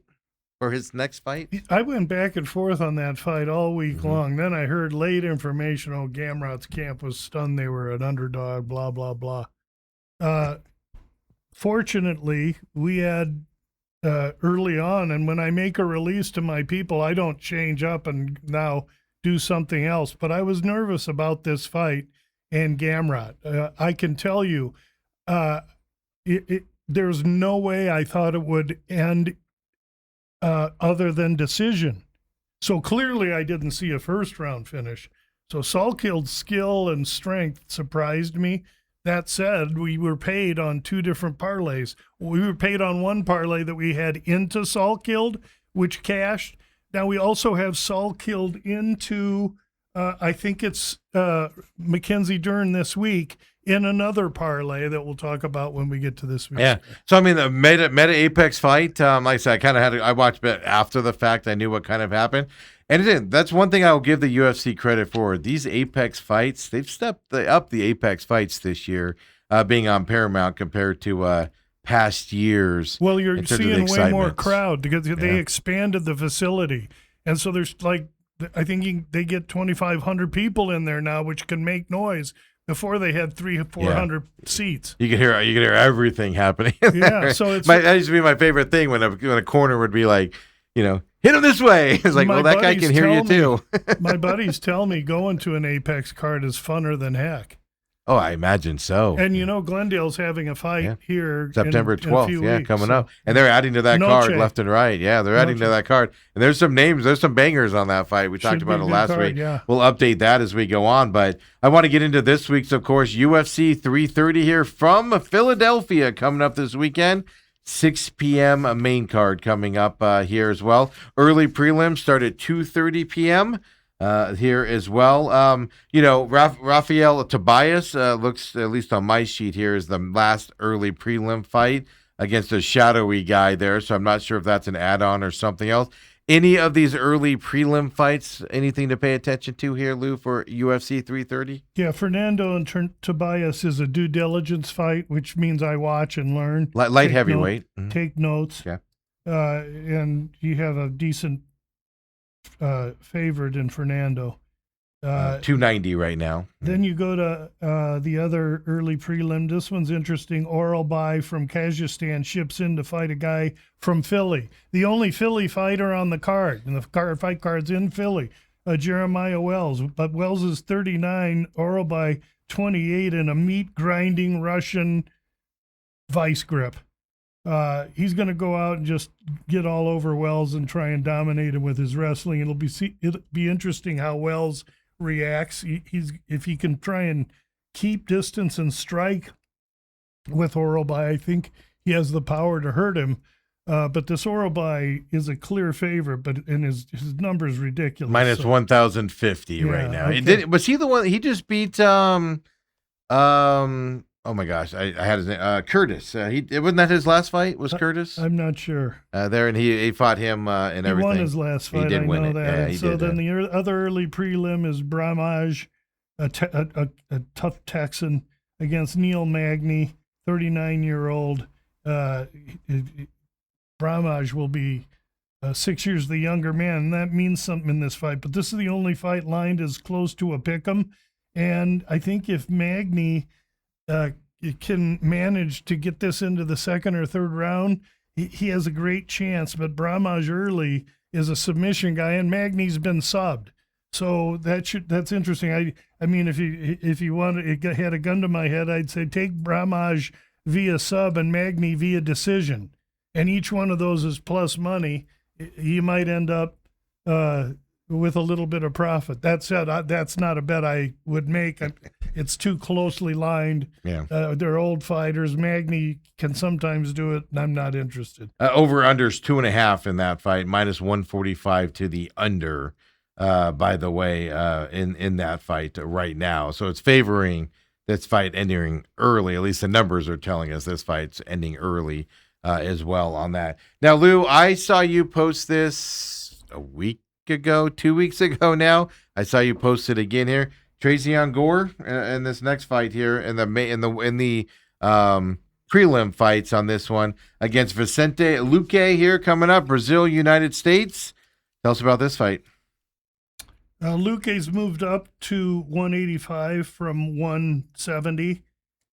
This fight opened with Luque as as a favorite, he was minus 155. Ooh. Now Gore is a favorite at minus 120 to 122 right now on DraftKings. Well, yeah. So, but you can get him at 128 at FanDuel. So, or at minus 128. So, the over under 2.5, over minus 60, competitive fight. But Luque moving up with the attrition he's taken, he's had some real clunkers. He's going to be the more experienced guy, the guy that's been in with way better. But Gore is a bulldog. He's not Stephen Hawking. So if he takes his direction from his corner and executes, his legs, his jiu-jitsu game, and his power and quickness should overwhelm Luque here. We took my email or my tweets were Gore minus 112. So we're ahead of the market as I expected. When it was 112, I missed him as an underdog, but I wasn't going to miss him anymore. And that's why I pop it out there immediately so people can choose to see that and do what they got to do. So we're with Gore, the younger guy. How much younger? Well, only 2 years. But again, Luque's combination of who he's been in with, the damage he's taken, stepping up in weight now for his second fight, and he looked great in his first 185-pound fight. I just think Gore and his corner are in a good spot here. And we always tell people shop around, right? But you mentioned, I think you said over-under on this fight was 2.5 is what you had right now? I have 1.5 over minus 170. Okay, I misheard you. I thought you said 2. Because, yeah, it's over 1.5. Minus 175 to the over is what we're looking at there. I thought I heard a 2.5 in there. I could have easily said that. And so I was like, ooh, shop that around, because I was going to ask you, which one do you like more, 1.5 or 2.5? Thanks for covering me. You can look. I can look at it and it says 1, and I say 2. So thank you. I'm with you on that. Dante Johnson and Eric McConaughey, two United States fighters here. Yeah, so like Gore, McConaughey comes from the MMA lab here in Phoenix, and I get to watch him. He is mentored, as is Gore, by Jared Cannonier, and they're getting a really good camp of larger-bodied men at the MMA lab now. And these are middleweight fighters, too. So yeah, these are 185-pounders. McConaughey's lost his last few and really needs a win. Here, we're going to get his best effort. And if he comes to be first and can walk into this young powder keg of dynamite, I think he stands a great chance. But the kid he's fighting is a beast, Dante Johnson. Little powder keg of TNT, baby. He's small, he's willing, he's fast, and he's going to go out there and try and take McConaughey's head off. So this can be a fight. It's going to be a fight you want to watch. McConaughey's 4 inches the larger man, but Dante Johnson is 9 years younger. That equates to roughly a 65, 68% win rate if you just blindly take the younger man. So there's advantage in being young. They're both left-handers, which is very interesting because Dante Johnson's not as developed as McConaughey, and lefty on lefty means that there can be some left kicks right under the right elbow, and we'll see the longer man might have advantage there. So McConaughey opens a plus 280. Now he's only plus what? 190? Yeah, no, plus 215 right now on DraftKings. Plus 215, yeah. So he's gone down a little bit. Interesting fight. Definitely 1.5 over minus 175 there, Steve. Minus 166 to the over right now. Yeah, I think I like the over in this fight. I don't think Dante Johnson, if he does get McConaughey out, it's late. And if it goes to decision, McConaughey could fire well for himself. Thank you. In case you need that, Lou. Way to go. I don't need you struggling out there as well, right, as we go into it. Yeah, then you got Charles Johnson, who I've seen fight several times here in a prelim fight here coming up. I know he lost his last fight. I do remember that. But he's fighting somebody named Eduardo Chapelin from Brazil. Charles Johnson is the favorite here in this catchweight bout. My biggest question here is I had to look it up. What's a catchweight bout? Just kidding. The water worked. Thank you so much, Ethan. Catchweight means, hey, we got this. Listen, Charles Johnson, you lost your opponent. You can either choose to fight and help the UFC out because we need to save this spot, on the production. We got a short notice kid coming in. Can't make 135, but he'll do it at 140. Can you do? Yep, catch weight, we agree. That means they both have agreed, both camps and the UFC, to allow the fight to be competed at somewhere higher than what Johnson fights at, which is 125. Okay. So that it's probably a 135-pound fight, honestly, which is easier for both men to make weight. Chaplin comes in, he makes his weight because he's coming off the couch, okay? He's trying to get in the UFC. Johnson's very uneven. And if you look at the pricing on this fight, well, Johnson Johnson right now is a 122 favorite. Yeah, that's a short favorite. This whoever this kid is, for an off the couch kind of guy, right? Yeah, whoever this kid is, Chaupin, and in his picture in the UFC, he's smiling. He's like he's like wacky. It looks like his high school. Looks like a high school photo or something. Is what it looks like, and it's faded off just a little bit and stuff. Things to that. But yeah, I agree. That's what I was going to ask you. Was this is obviously an add-on fight? An add-on fighter into this short notice, and that is a low number, I thought, for Johnson. It is, but Johnson's uneven, and if you're willing and you stand there and you're going to come at him past 5 minutes, he can shell up. But if he can get out there and be long and start his 1-2 kick, then he can be confident. So I don't know enough about Chaplin to. Outside of what I'm reading in the lines, if anything, maybe I see this going to decision. What's the 2.5 over? 2.5 minus 195 to the over. Yeah, that's an easy over. I'd maybe fight goes to decision and take a little off that 190. Hey, exactly for that fight. Next up, we got a welterweight bout. Chidi and I knew it. Yeah, there you go. Thank you. I was just you were talking a second ago. I was like Njokiani, and then I look at it right before I say it, and blah blah blah blah. Joel Alvarez is his opponent into this welterweight bout. Alvarez is a 325 favorite right now over Chidi in this fight. Yeah, Alvarez comes in on short notice too. Chidi lost his original opponent here. Alvarez steps up. Chidi's like, holy shit. I got a worse opponent with this guy than I had in the first guy, which is the truth. Alvarez, it's interesting. I've always been critical of Alvarez because he started at 155 and he could hardly make weight. He would miss all the time because he's a bully and he didn't want to fight guys his own size. I chimed at him to move to 170 for a long time. He's been there for a couple fights and shown himself to be okay. He takes this on short notice. And in this fight, Njokuani, the natural 170er, oh, by the way, Njokuani used to fight at 85. When they got him disciplined enough to fight at 170, his career really started to take off. So Njokuani's an 85er fighting at 70. Alvarez is a guy who wanted to fight at 55 because he's got a little teeny tiny, eensy, skeensy huevos. And so I got a chip against Alvarez a little bit. I think he's kind of a bully. The issue with Njokuani is he don't like to be bullied.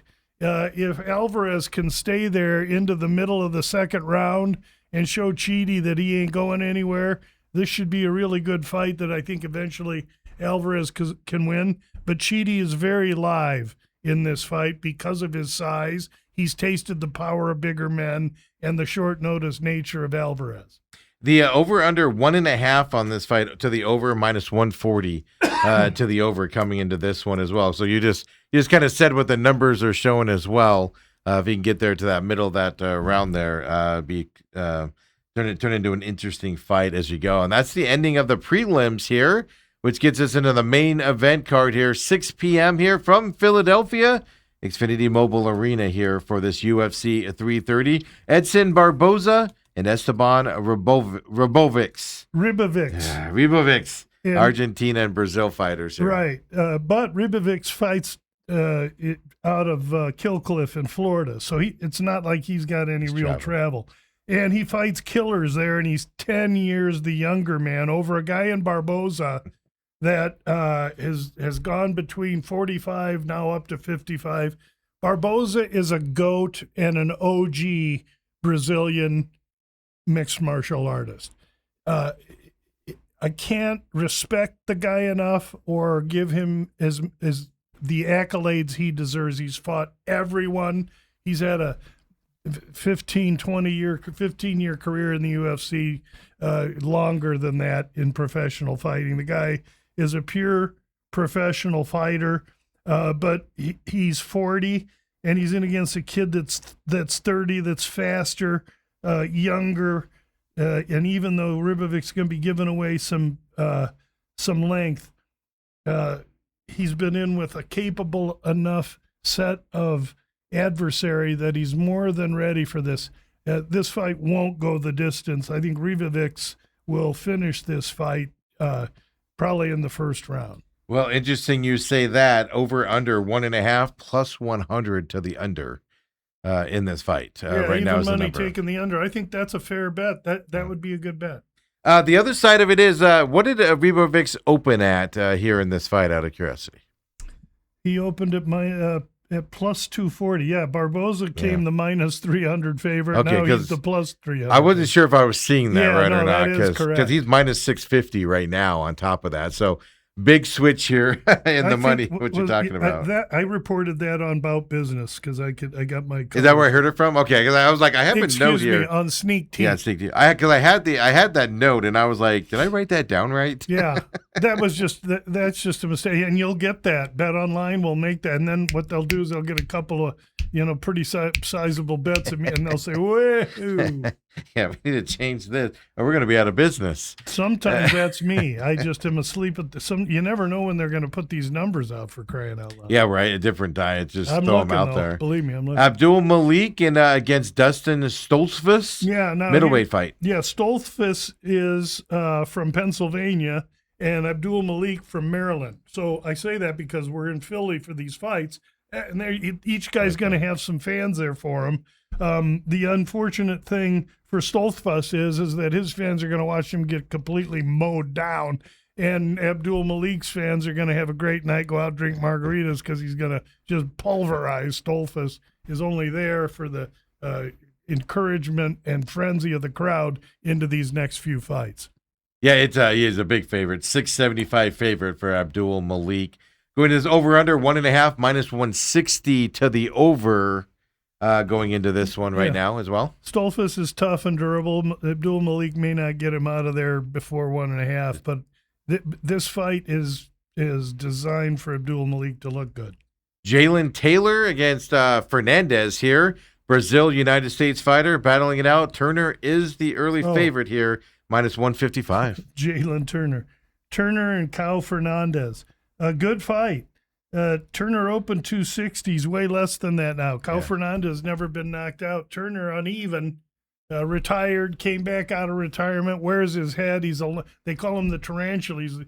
Should be called Daddy Longlegs because he's a really, really unusually long for his weight class. He's 6'3" for 155er.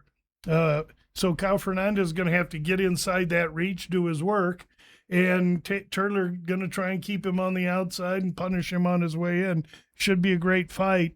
Maybe lean to Fernandez here, Nova União, Brazilian. Yeah, plus 130 for Fernandez right now. Over/under in this fight, 1.5. Minus 145 to the under, which is what you just touched on and you're about to say. Fernandez never been finished. Yeah, so and it's under. This fight ain't going under. Yeah, exactly. I don't think it's going under. Yeah, so that's what I was noticing there when you were talking. Like, interesting under number right there as well. Then you've got a lady fight here coming up. Mackenzie Dern, who's the champion coming into this. Gillian Robertson as well, battling this out. Canada, Brazil. Should be a good fight, even though Dern is a minus 220 favorite here. But tell us about this. Yeah, Dern opened minus 250, and it's kind of gone a little back and forth. 218 right now, just as an update. Yeah, Gillian Robertson from Canada, a very strong grappler, tough as nails, determined as all get out, has some striking, but she's primarily a grappler. She's won her last 5 in a row against good competition, solid competition, but she steps way up in class in this fight. And Dern, who she gets, is a gal that when she was 6 years old was in jiu-jitsu competitions in Brazil getting gold medals. Her lineage of Brazilian jiu-jitsu prowess is unquestioned. Her dad, Wellington Morrow, was a Brazilian Jiu-Jitsu savant, and she has carried that into the UFC where she couldn't strike or wrestle a lick. She's now since developed very good hands with Jason Perillo. She's a capable, competent champion, and everywhere this fight goes, she outclasses Robertson, who has not been in a 5-round fight before, nor has she experienced this kind of, elite level of competition. So Dern, I believe, is a value, even though this fight is going to be a 5-round pillow fight. It will go to decision, and I think it's going to be really, really difficult for Robertson to win, because what the UFC's design is for Dern to fight Weili Zhang. Zhang will move down from 125 to 15 to face Dern before the end of the year in a championship fight that to the UFC and Paramount signifies the most amount of interest on that fight. And I have to handicap that way now under this new Paramount UFC situation. Yeah, over-under's 3.5 on this, minus 220 to the over for that perspective. There for Dern is Dern could submit Robertson late. If Robertson thinks she can go to the ground with Dern, she'll get submitted, and if she stands up, she'll get sliced. So the slower death is stand up, because Dern isn't overly impressive with her stand up. Fortunate for her, she gets somebody that has very little stand up. That's for the belt there, and then we get the championship belt as well. Islam Makhachev here against the Irishman out there, Ian Machado Gary, battling it out in the main card. Makhachev is a fairly decent favorite here. Let me get you the updated number as we're looking at it. Minus 340 for Makhachev here in this welterweight title bout. Take back on Gary is what? Plus 270. 270, okay. Listen, this is a very, very interesting fight. Makhachev trying to go down in history as the GOAT and untouchable and all. But Makhachev won and did most of his damage at 55. It was only recently that he went to 170 and won the belt. And when he did against a relatively undersized Jack Della Maddalena that he was physically similar to. Makhachev is stupid strong. He doesn't take a day off. He's totally dedicated. He's a Russian vice grip wrestler with fluidity of hands, able to evade incoming strikes, and a granite chin.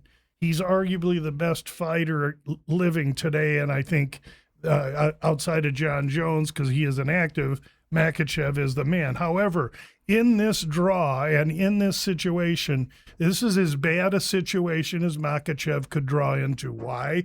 Because he's fighting a 170er that walks around at 205. And as a matter of fact, once Gary weighs 170, he'll hit the cage at 198. That's how much weight and he's long, he's tall, he's fast, he's athletic. He's fought everyone at 170, bigger than him and smaller. Prates, Leon Edwards, and he got beat by Rachmanov in a very, very close fight. And Rachmanov's a 6'5" Russian killer. And so what I'm trying to get at is that the way for Gary to win this fight is to utilize his speed, athleticism, and have enough power in his punches and his kicks to keep Makhachev on the outside. He's going to have to be an absolute Matador. Yeah. He's going to have to be the Matador, because Makhachev's going to come after him. And after a round or two, if Makhachev can't get onto him or isn't strong enough to take him down, then Makhachev's going to get desperate. And then that's when it's going to open up for Gary. Now, we have already made parlay bets into Makhachev, where I have a Makhachev bet that looks like 2 units on Makhachev to win like 2.4 units. That's a bet that's made, and that's over here. Yesterday, I released Ian Gary plus 9.5 points minus 120. It was released on Twitter. And that's what it is on DraftKings right now. And I used 2-unit bet on that. I can tell you personally, that'll be a much more substantial bet for me. This is one of the best bets I think I've seen in many, many years in UFC. This 9.5 is mispriced. I believe it goes to decision. I believe it's a competitive decision. And I think that Gary could win this fight. The way he can win it is just as I explained. Now, does Makhachev eventually tackle him, get him against the fence, take him down and rub him all over the mat? That's what his plan is. I don't believe that's going to happen. I just don't. And so then do you take a couple of pennies and put it on Gary? If you don't have the Makhachev bet that I've released to my clients, you do, because that's how I feel about the fight now. Obviously, we hold that Makhachev, so I'm going to try and win them both. I'm going to try and get Makhachev to win a real tight decision, and then Daddy gets Makhachev and the points. You do that beautifully when you split those types of things up over time. Over under on the rounds here. 4.5 minus 175 to the over as well. It's a decision. So people they're are telling you saying it's going to decision, yet they're going to give you 9.5 points. That means that Makhachev's going to have to win 5-0 on all three cards, or on one guy's card with the other two 4-1. I believe Gary. Again, he's going to be the biggest, most real 170er that Makhachev has faced to date. And let's not forget, at 155, when Volkanovski in 2023 moved up, that fight went to decision. That was a really, really tough competitive fight. Now, Volkanovski's sawed-off little tough Aussie wrestler, but that ain't Ian Gary, a 6'3" long athletic Irishman with plenty of lip. I don't like Gary, and I don't like Paddy Pimblett, but we bet Paddy Pimblett a few weeks ago worked well, and we're going to bet this Gary with those points this week. Yeah, 9.5 points. And no one's getting this. If they didn't see it on Twitter last night, TME listeners are getting this now because I'm going to release it at 2:00 today on VSiN. So yeah, and that's where you'll start to see. We don't move markets yet here on this show. We're working towards doing that. I don't know that I move markets. We're not interested. No, but in I'm talking about markets. Visa. I'm talking about Visa. I'm just interested in getting that 9.5 before that goes away. And it's right there right now. That's why I told you guys, because you released it yesterday, and a lot of times you release something, and even if you check it, I'm not saying it's necessarily you doing it, but when you release something and a number, literally like 2 hours later, I'll go in and double check it, and it's already moved off of it. It's still at that plus 9.5, minus 120 right now out there. That's why I made that to you, because when Lou gets, I'm just telling you, when Lou gets on that Visa later, people are going to start jumping on that number. Well, I'll track it, Lou. I'll prove it to you. It happens. If they do, whoop-de-doo, as Archie Bunker used to say. But, no, just tell people, get on it if you're interested. $1.50 will get you a cup of coffee. Tell all your people out there, your friends at the water cooler today, you like that number and looks smart here as that number moves around later on and everything. Lou comes in on Thursdays, folks. Louie, thank you very much. Thanks for having me, Steve. Of course, next week, more NFL talk, more preseason games under our belts, and of course UFC next week, as well as we are getting closer to that Phoenix card coming up here. Obviously we record here in Phoenix, so we're paying attention to that one on September 12th. I think I said last week Rodriguez and Gene Silva battling it out on that main card as well for the main one coming up. Then you still got the Cortez Acosta Blades battling it out. Dan Ige is going against David Martinez coming up. So Tommy McMillan and Rahiki.